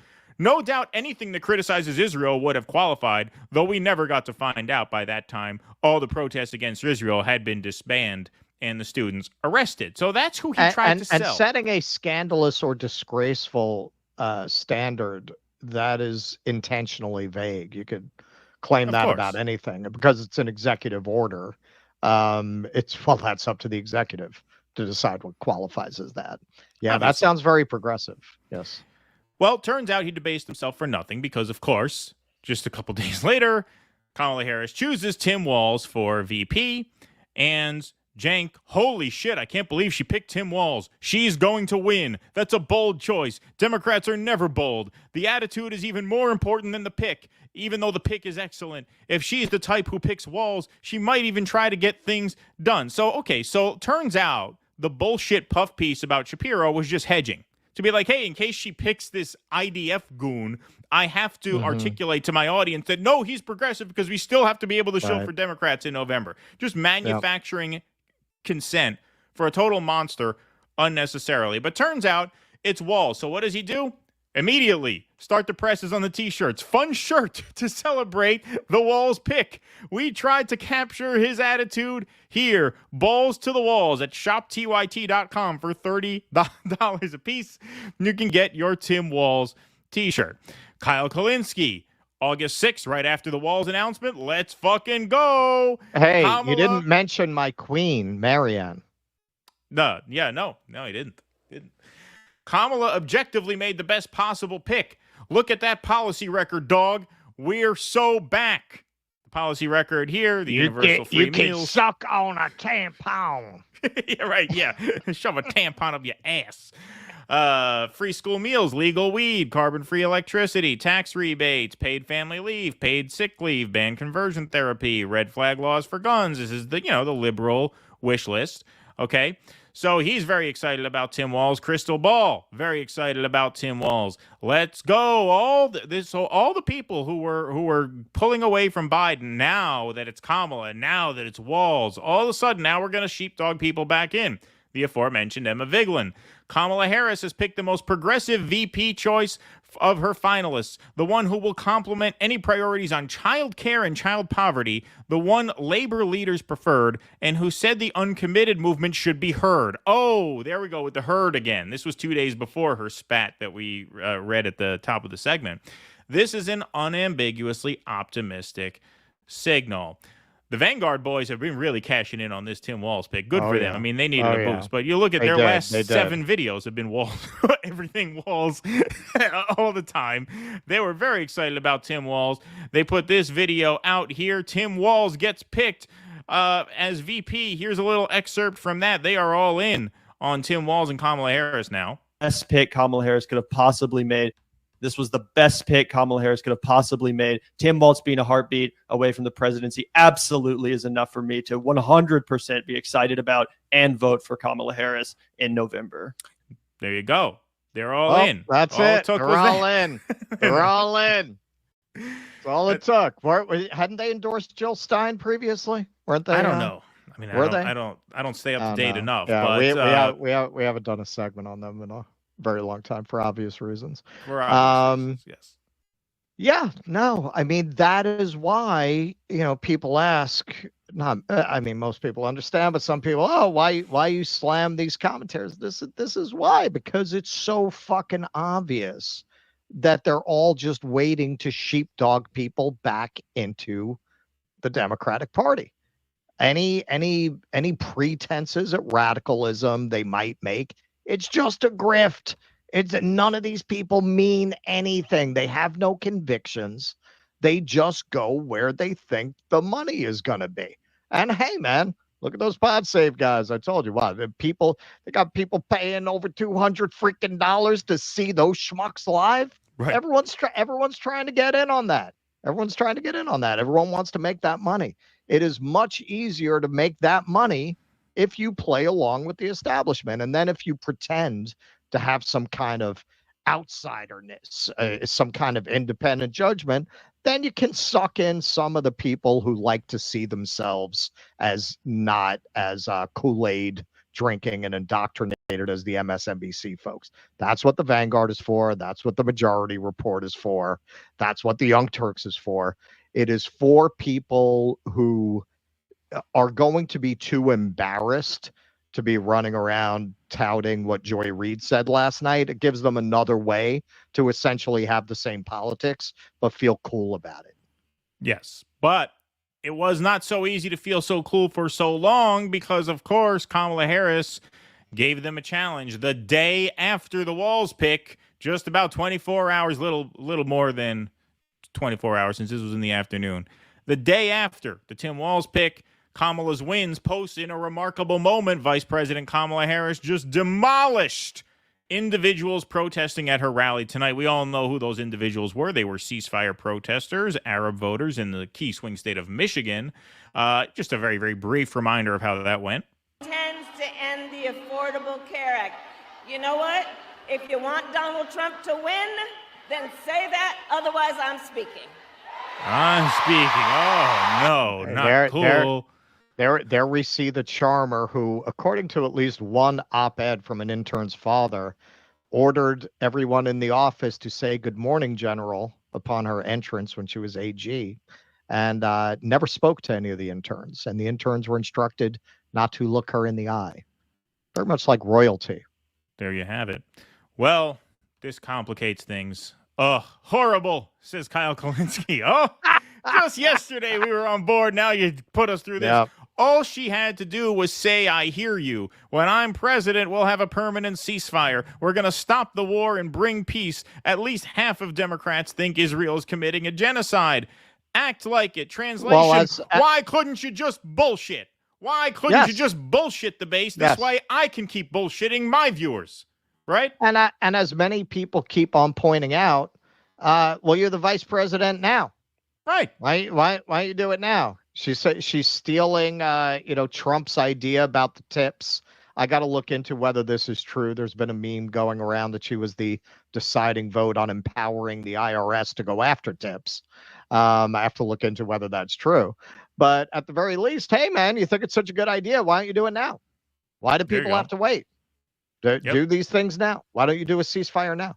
And we, as we saw in our last show, literally the same day that she said they're working around the clock for a ceasefire, they committed to another $3.5 billion in aid to Israel, military aid. That's right. The Vanguard. This will kill her momentum. Momentum. You endorsed her yesterday. 1 day ago, you were on board. This will kill her momentum. Tone deaf and entitled. Oh, she did the "I'm speaking" line, says Emma Vigeland, that she used against Mike Pence in the 2020 VP debate against anti-genocide demonstrators in Michigan. Girl bossery used for evil once again. Oh, and Crystal retweeted it. See, folks, they're all friends. They're all buddies. Update. So now she posts the update. Here is some better news from the New York Times. This is the same thing she tweeted in response to Greenwald the day after. This was the organizers saying that they got Kamala's ear. Mm-hmm. But this tone is still shitty. This could be avoided if she actually articulates where she stands on this issue. It's a genocide, pretty important. Oh, you think? I mean, not important enough to be make or break for you guys, apparently, because Tim Walz with his free school lunches, apparently that's the price of a Gaza child now, is a free school lunch. So now if we can get free school lunches for our kids, we can let Israel bomb Gaza's kids. I think the Palestinian people have been sold out enough over the last several decades. I think it's time to say that unless you are squarely anti-Israel to the point where you promise an arms embargo on day one, we will not vote for you. Otherwise, you're prioritizing your child's school lunch over their children's. safety. That's what that is. She's indeed hamstrung by being in the lame duck administration, but she could still be saying more. Fuck off. Hamstrung. We'll get to this again in a minute. I'm very hopeful about a Harris-Walz ticket, says Cenk Uygur, but I'm not naive. There is a 0% chance they're going to change our policy on Israel. I'm listening. Both Dems and Republicans have promised AIPAC they'll never touch the money. What did you think all those campaign donations are? Okay. How can you why are you hawking these T-shirts? Right, then what are you hawking the T-shirts for? How can you write in the same tweet, I'm very hopeful about a Harris-Walz ticket, but there's a 0% chance they're going to change policy on Israel? So what are you hopeful about? They're bombing schools. They just bombed a school. They bombed, I think, 3 schools last week. And they've been bombing safe zones regularly for the past several months. Oh, I'm very hopeful about their ticket, but I'm not confident at all. In fact, I know that they're not going to do anything to stop the most obscene crime of our lifetimes. How do you write that? You write that if you don't really, at the end of the day, give a shit. It's the only way you could possibly type those 2 sentences in the same tweet. So, lucky for them, Kamala gave it the old second try. She got another opportunity 2 days later when she was protested again, and this time she handled it so much better. Country, we're here to fight for our democracy. It was not scripted at all either. No. It was right off the top of her head. Which includes respecting the voices that I think that we are hearing from. And let me just say this on topic of what I think I'm hearing over there. Let me just speak to that for a moment, and then I'm going to get back to the business at hand.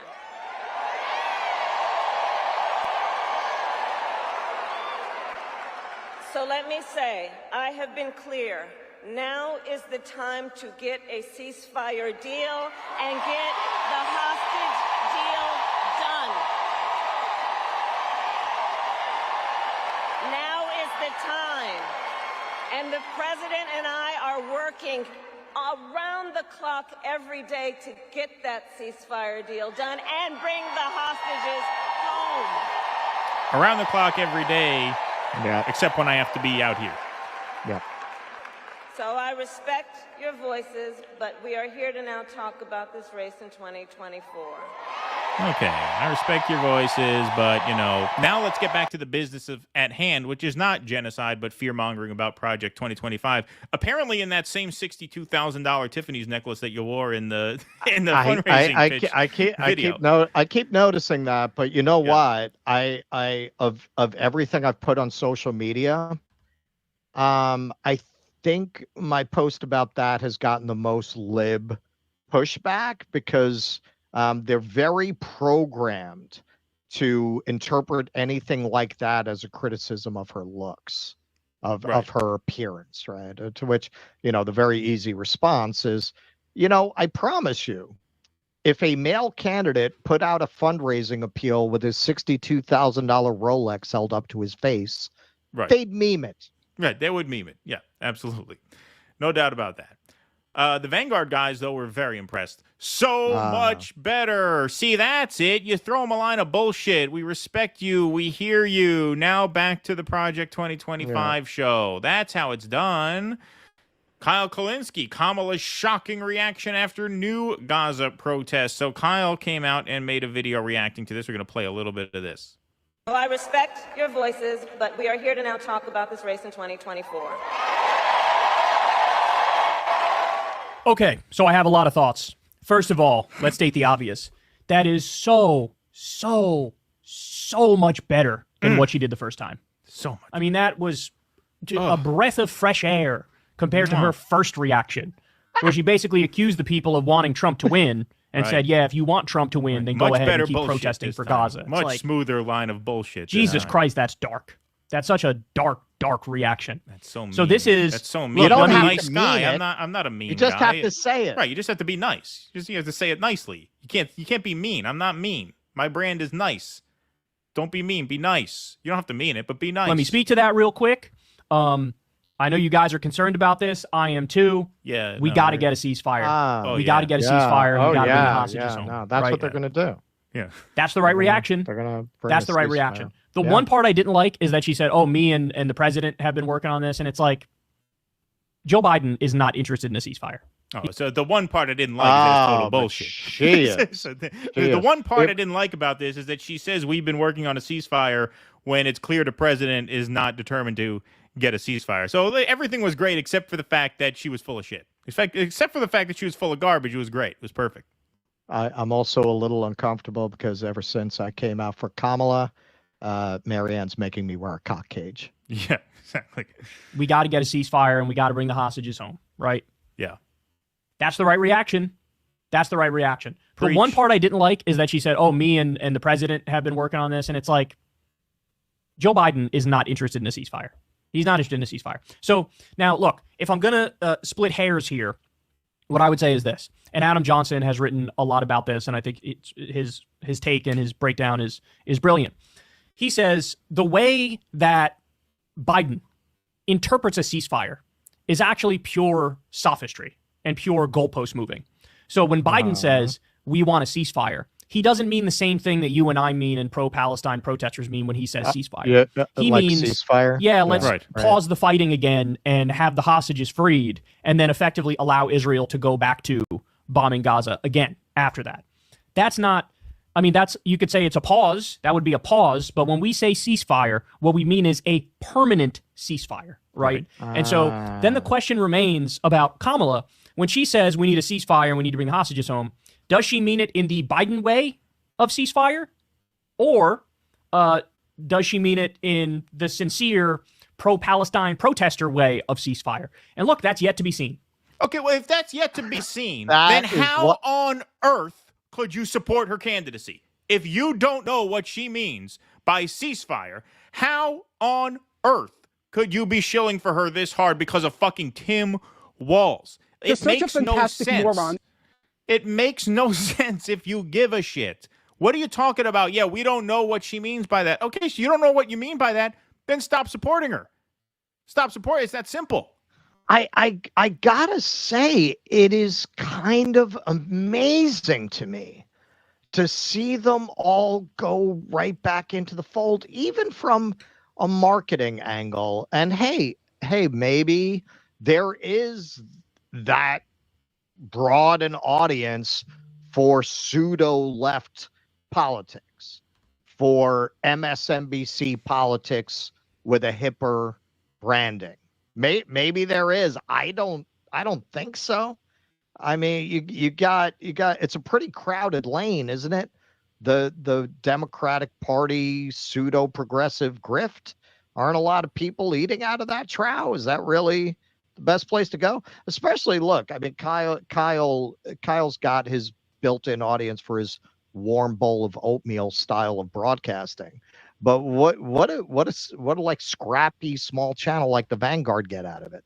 Like, do you really think you're going to be able to get in on that action in a significant way? I mean, you'd get a little bounce on anything right now. It's the Super Bowl. Like, it doesn't really matter as long as you're covering this subject. You're going to have an unusual amount of activity right now. But what happens after November 5th? Like, well, backing a horse is good for engagement. Look, everybody who supports any candidate at all is a little pissed at us right now. I mean, the Kamala people were never on our side. The Trump people had a little honeymoon with us after the debate and all that. The RFK people don't like us. The Jill Stein people are frustrated with us, even though we're not against Jill Stein. So yeah, I mean, look, there is a sort of incentive to pick someone and back them. And I guess, think, yeah. And look, I mean, but once you back one, doesn't that bite you in the ass too? Like, because you got people who back the others are going to be mad. Look, these are Democrat channels. The TYT is a Democrat channel. They all came about in 2016 when, don't forget, 88% of Bernie supporters in 2016 who would be inclined to like the Young Turks and a show like this one here, 88% of them voted blue. So, like, mathematically, like, your biggest audience is still the progressive Democrat loyalist audience. And so I'm not saying that is entirely what is motivating them, but they are certainly, if they are not consciously aware that this is grifting bullshit, then that's because they've been doing it too long to know that it's conscious. No, at this point. Kyle knows. I mean, come Kyle on. knows. If anyone wants to see Kyle straight out, looking his audience in the eye, metaphorically, and lying to them, go watch our video, Kyle lies for Marianne or something like that. Yeah. You put that in as keywords, I'm sure that video will come right up. He literally just lies about what's in an article that he's covering, but will not put on the screen because it doesn't match what he's saying. It doesn't match what he's saying. Exactly. Yeah, no, he's a straight up grifter. We've seen it. Emma Vigeland, I mean, she's a poor little rich girl. Like, I really think she doesn't know any better. I think she's dumb as a box of rocks. Cenk, that guy's like a medicine show guy. Like yeah.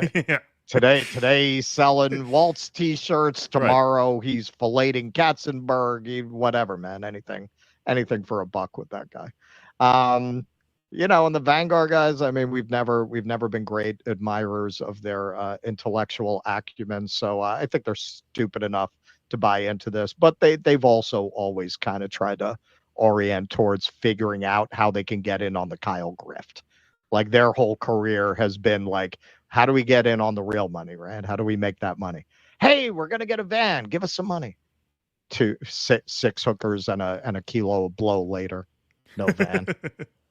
We're going to watch the rest of this. I can understand somebody hearing this and interpreting it as, oh, you say you want a ceasefire, but you mean that bullshit kind of ceasefire. That's not a true permanent ceasefire. I can understand somebody interpreting it that way.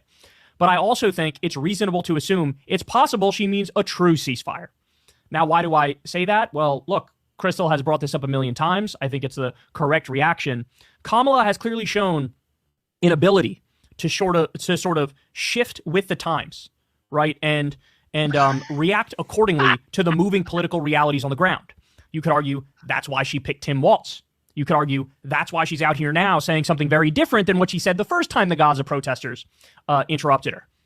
And so it's possible that from a pure, hard-nosed, self-preservation perspective, Kamala in the White House would say, I literally cannot keep arming and funding Netanyahu as he does this, when it's very clear this is me hurting my own political chances for the future. Yeah. It's very obvious, as we pointed out several times in this segment, that there is no policy shift incoming. That is from her own advisor, tweeted that out when some of you guys tried to make it look like she was signaling that she's for an actual ceasefire. And if you are ambiguous on that, which you admit you are, then how do you lend support to this ticket? And just a reminder, not to take this segment in a dark turn, but this just broke this morning. Gaza notifications. The Israeli army killed 4-day-old twin babies, Asir and Aysel, along with their mother, Jumana Farid Abu al-Kamsan, this morning. They killed twin babies and their mother while this guy, so you see the father there with their birth certificates. They were killed when he left to pick up their birth certificates. He went to get their birth certificates. They were born 4 days ago. And when he got back, they had all been killed. And those two babies look a lot like my two babies. I have 5-year-old twins. They looked exactly like them. Exactly like them. And so if you are not clear and unambiguous in your condemnation of this terrorist state, as a candidate, you should get no support from anyone of good conscience, period. Why these people? This is why I cared enough to put this segment together.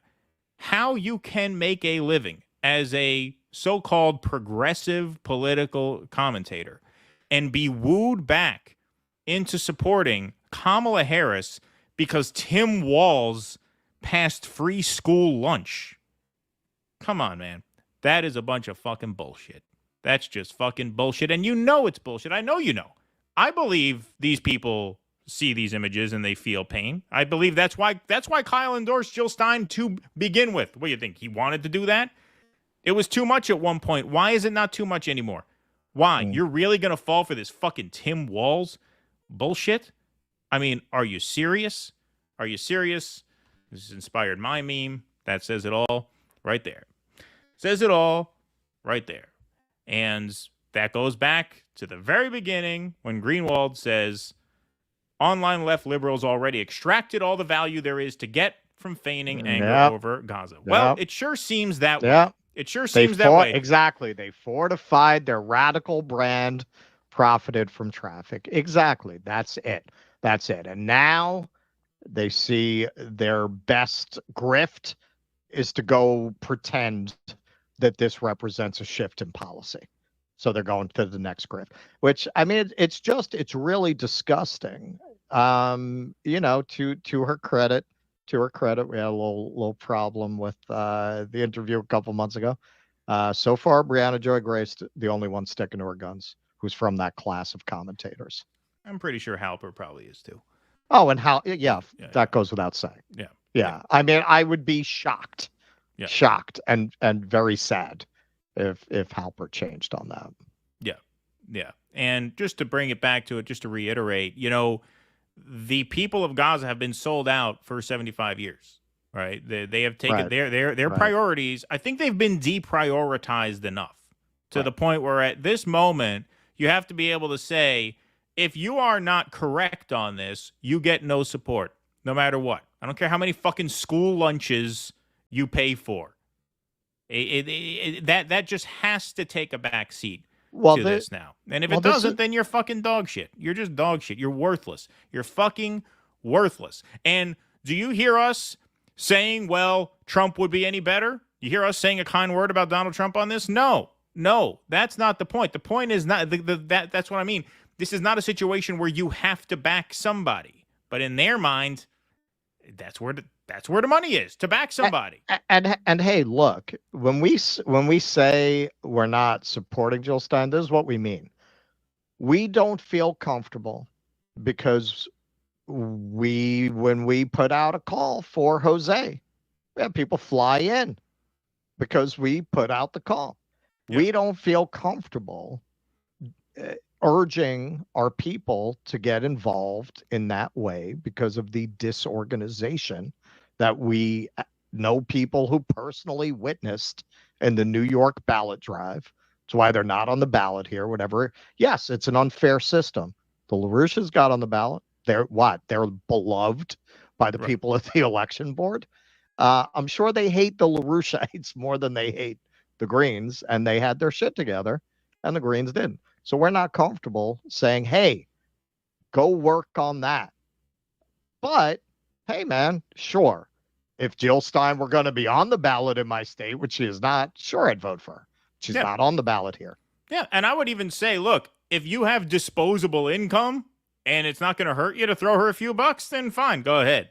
Sure. Why not? If she's on the ballot in your state, sure, vote for her. Why not? Like, I don't put her in the same category as Trump, Kamala, and RFK. Like, to support any of those three candidates is unconscionable. It's unconscionable.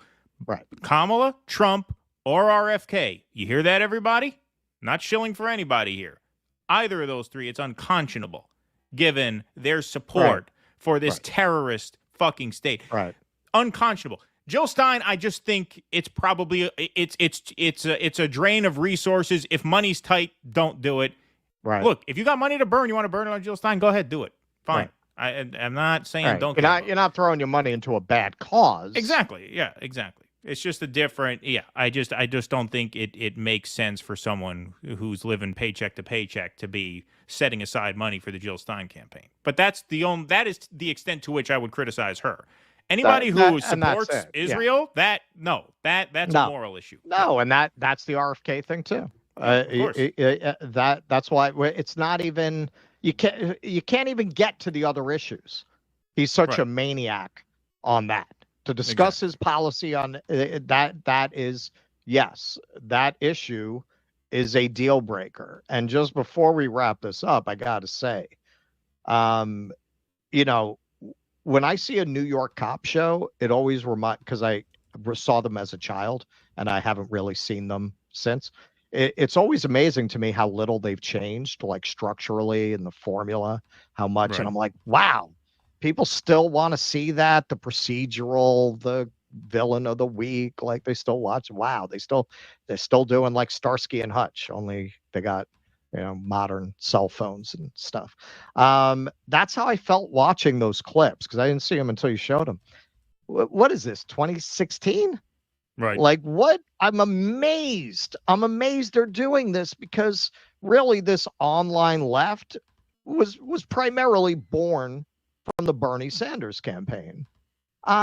We've all been through all this. We've all been through the Democratic Party says they want to give you health care and they don't. They say they want to raise the minimum wage and they don't. Like I thought we all learned this, didn't we?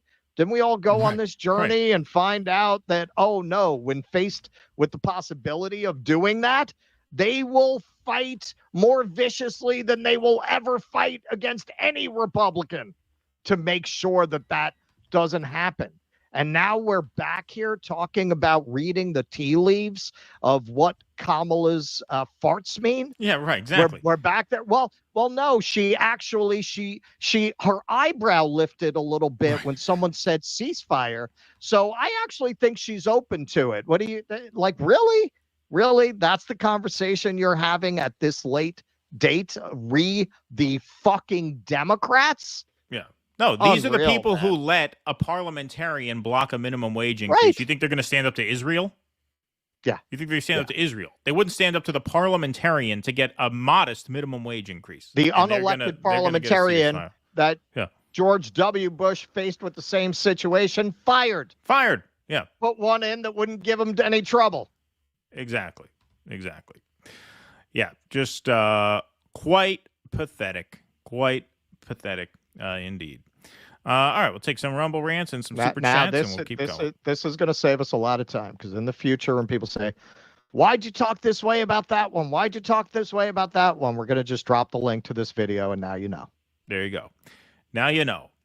All right. Let's see here. Jesse Ventura endorsing Queen Kamala proves MK Ultra is a successful ongoing project. Been evident ever since he was threatened from running in 2020. I think there's more to that. I think there's less to that. I think he didn't want to do a primary process. His heart's just not been in it. I mean, he didn't run for re-election, when he served as governor.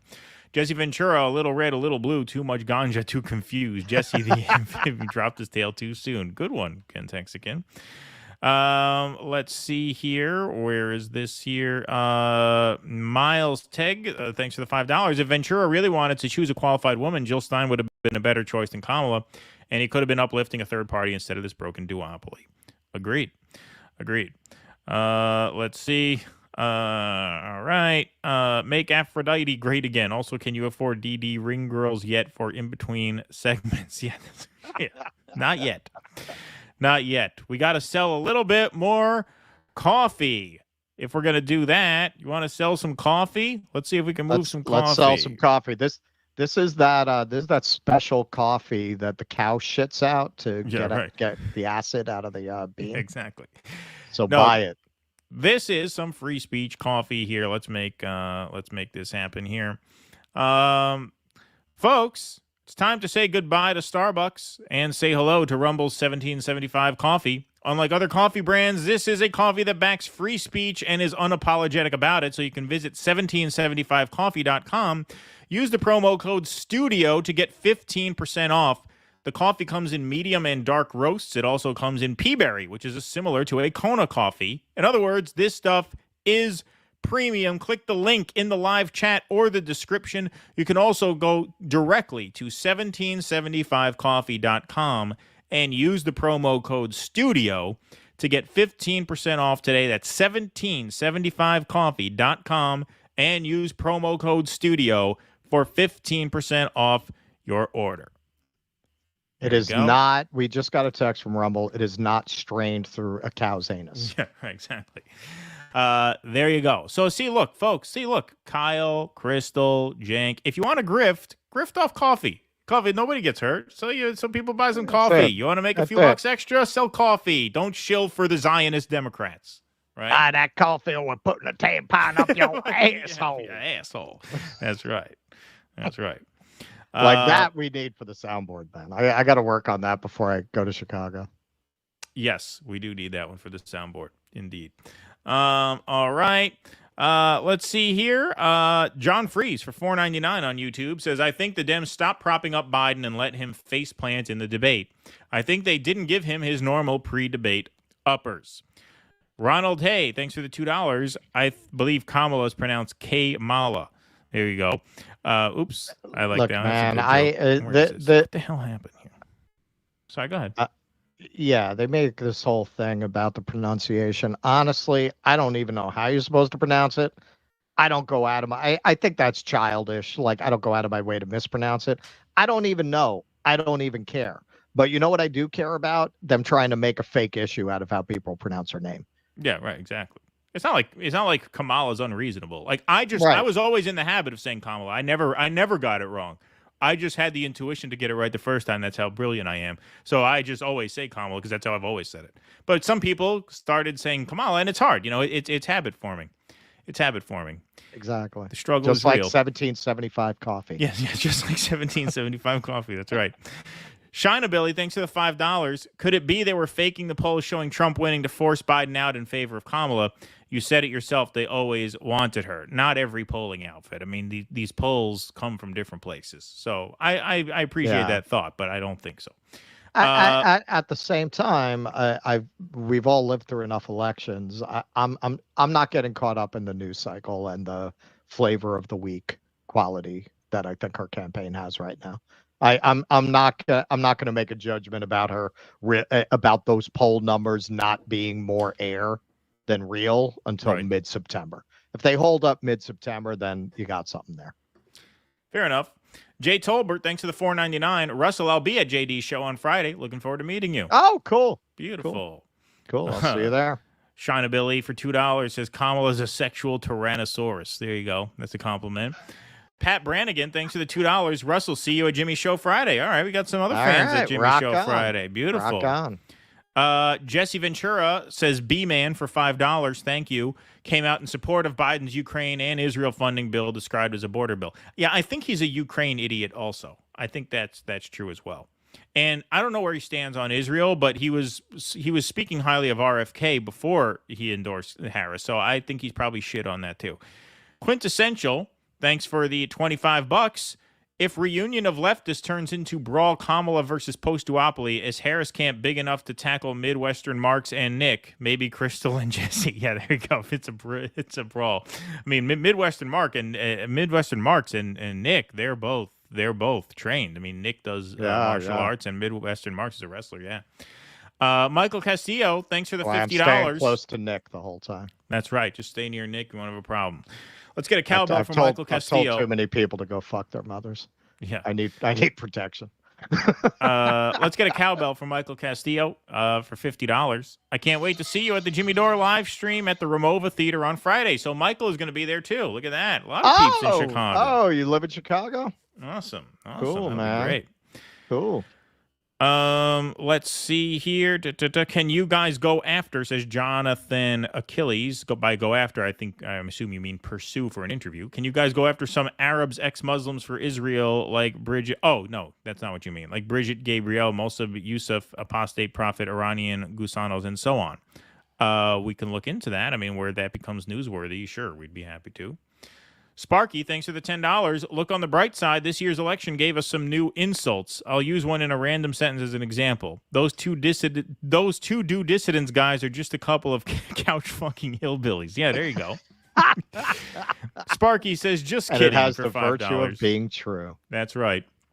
Just kidding. You are good and righteous fellows with no such interest in couches. No, I never had an interest in couches.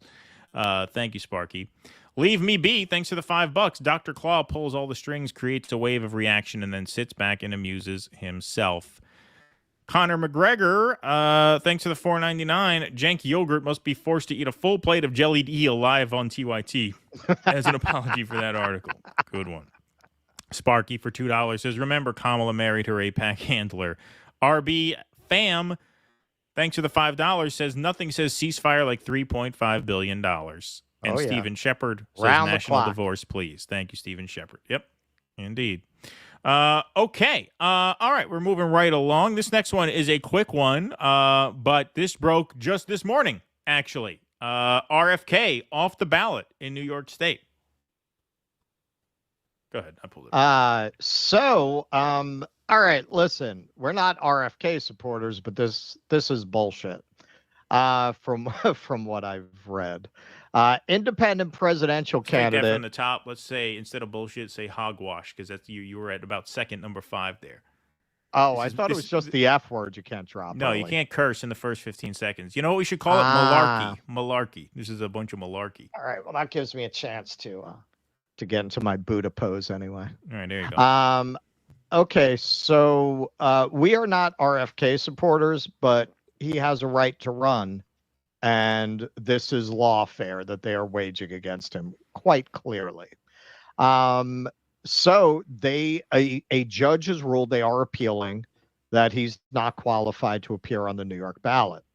Independent presidential candidate Robert F. Kennedy Jr.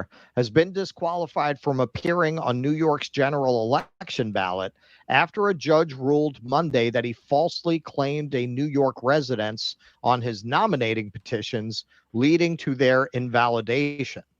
Judge Christina Ryba ruled that Kennedy's claim of a New York address as his place of residence was a false statement, concluding that it was evident he had no plans to move back to the Empire State, and said he only listed the location for political gain. Ryba's ruling is expected to be appealed by the August 15th deadline. If her ruling is upheld, it would bar Kennedy from the New York ballot and potentially spark challenges in other states where he used a New York suburban address to collect signatures. Quote, the overwhelming credible evidence introduced at trial established that Kennedy's connections with the New York address existed only on paper and were maintained for the sole purpose of maintaining his voter registration and political standing in the state of New York, Ryba wrote. This is retribution for the bear story. They didn't like what I did with the bear, and so they're finding a way to kick me off the ballot. This is, I heard that she's a bear lover, and, you know, not in an innocent way. Let's just say that. Last week in court, Kennedy testified. I can't talk. I've been with many forms of livestock in my travels. Last week in court, Kennedy testified that he has considered New York his home since childhood and intended to return.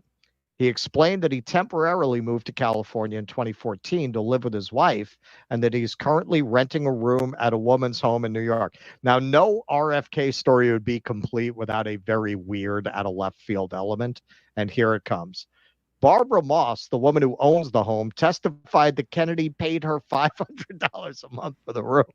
So basically, you know, Kennedy's got some kind of like your loser cousin arrangement with this woman where he's, you know, renting a space in her garage or some shit.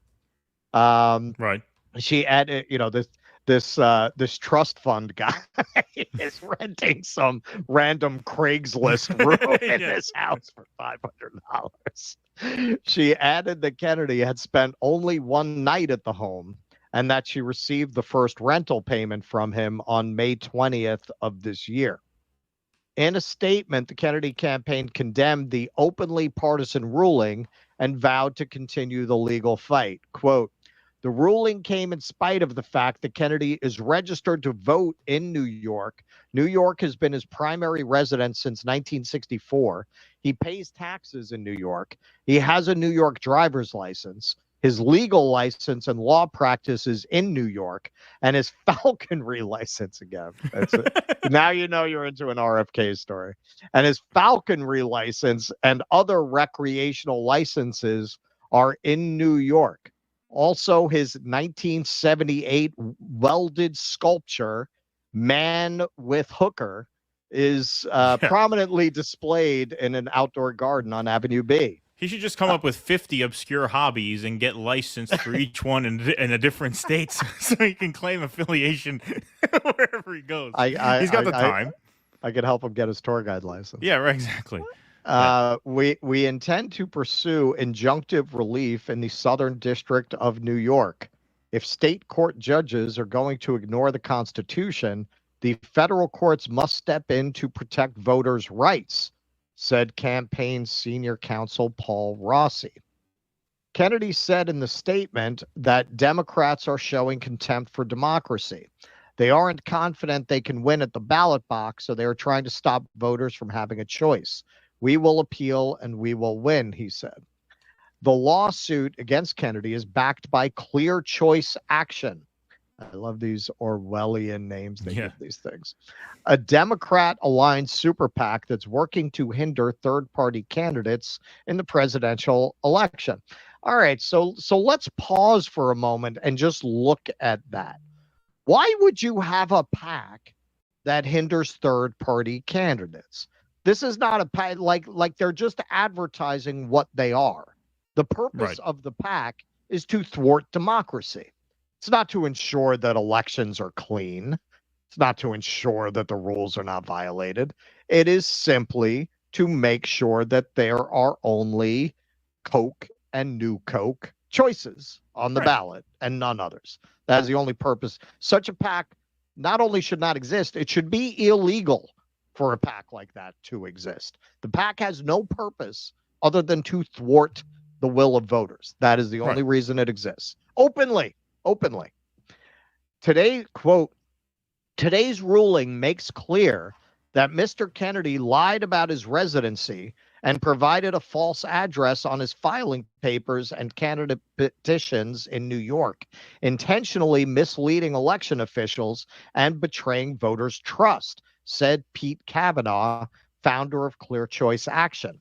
The Kennedy team will undoubtedly file desperate lawsuit after desperate lawsuit in the coming days and weeks. They will fail, and it will not change the simple truth. He lied, and he's being held accountable. And you guys are backing Kamala Harris? The Super PAC has also taken legal action against Kennedy in Pennsylvania and filed an objection to his candidacy in Illinois.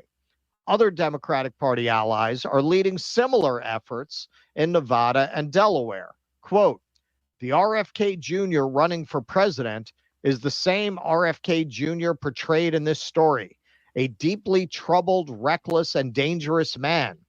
He doesn't think the rules apply to him, and he refuses to consider the consequences of his actions, said Matt Corridoni, a DNC spokesperson. Quote, that is why he is willing to play the role of spoiler for Donald Trump in this election, and why he has floated endorsing Trump in exchange for a job in a Trump administration. RFK Jr. has always put RFK Jr. first, and he has no regard for the disastrous impact his actions would have on the American people. Following the New York ruling, quote, we'll be assessing our options in other states based off of this ruling, Corridoni added.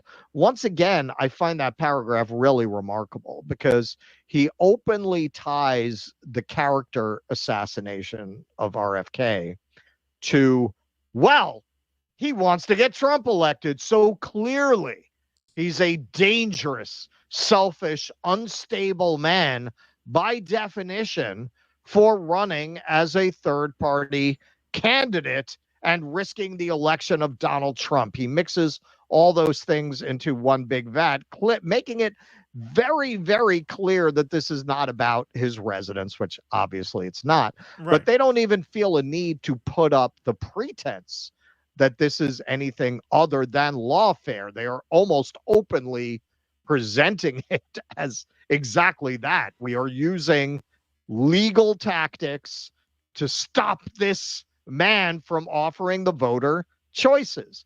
Now, do I think RFK really has New York as his primary residence? No. I mean, obviously, he rented some freaking room off Craigslist to establish residency. Now, I am not election expert enough to know why that would matter for a national race. Like, what do you like? Why didn't he just say that California is his like? Why even go out of your way for that? I mean, you can't live in 50 states. Like, it's not a requirement that you have residence in 50 states. Right. So I don't understand what the purpose of it is. I mean, you could say maybe he legitimately thinks he lives in New York because of everything he listed. I mean, if you pay taxes here, I mean, that, like, what do you mean by residency? This is what I'm saying. Like, do I think RFK really plans on coming back to New York? No, I don't.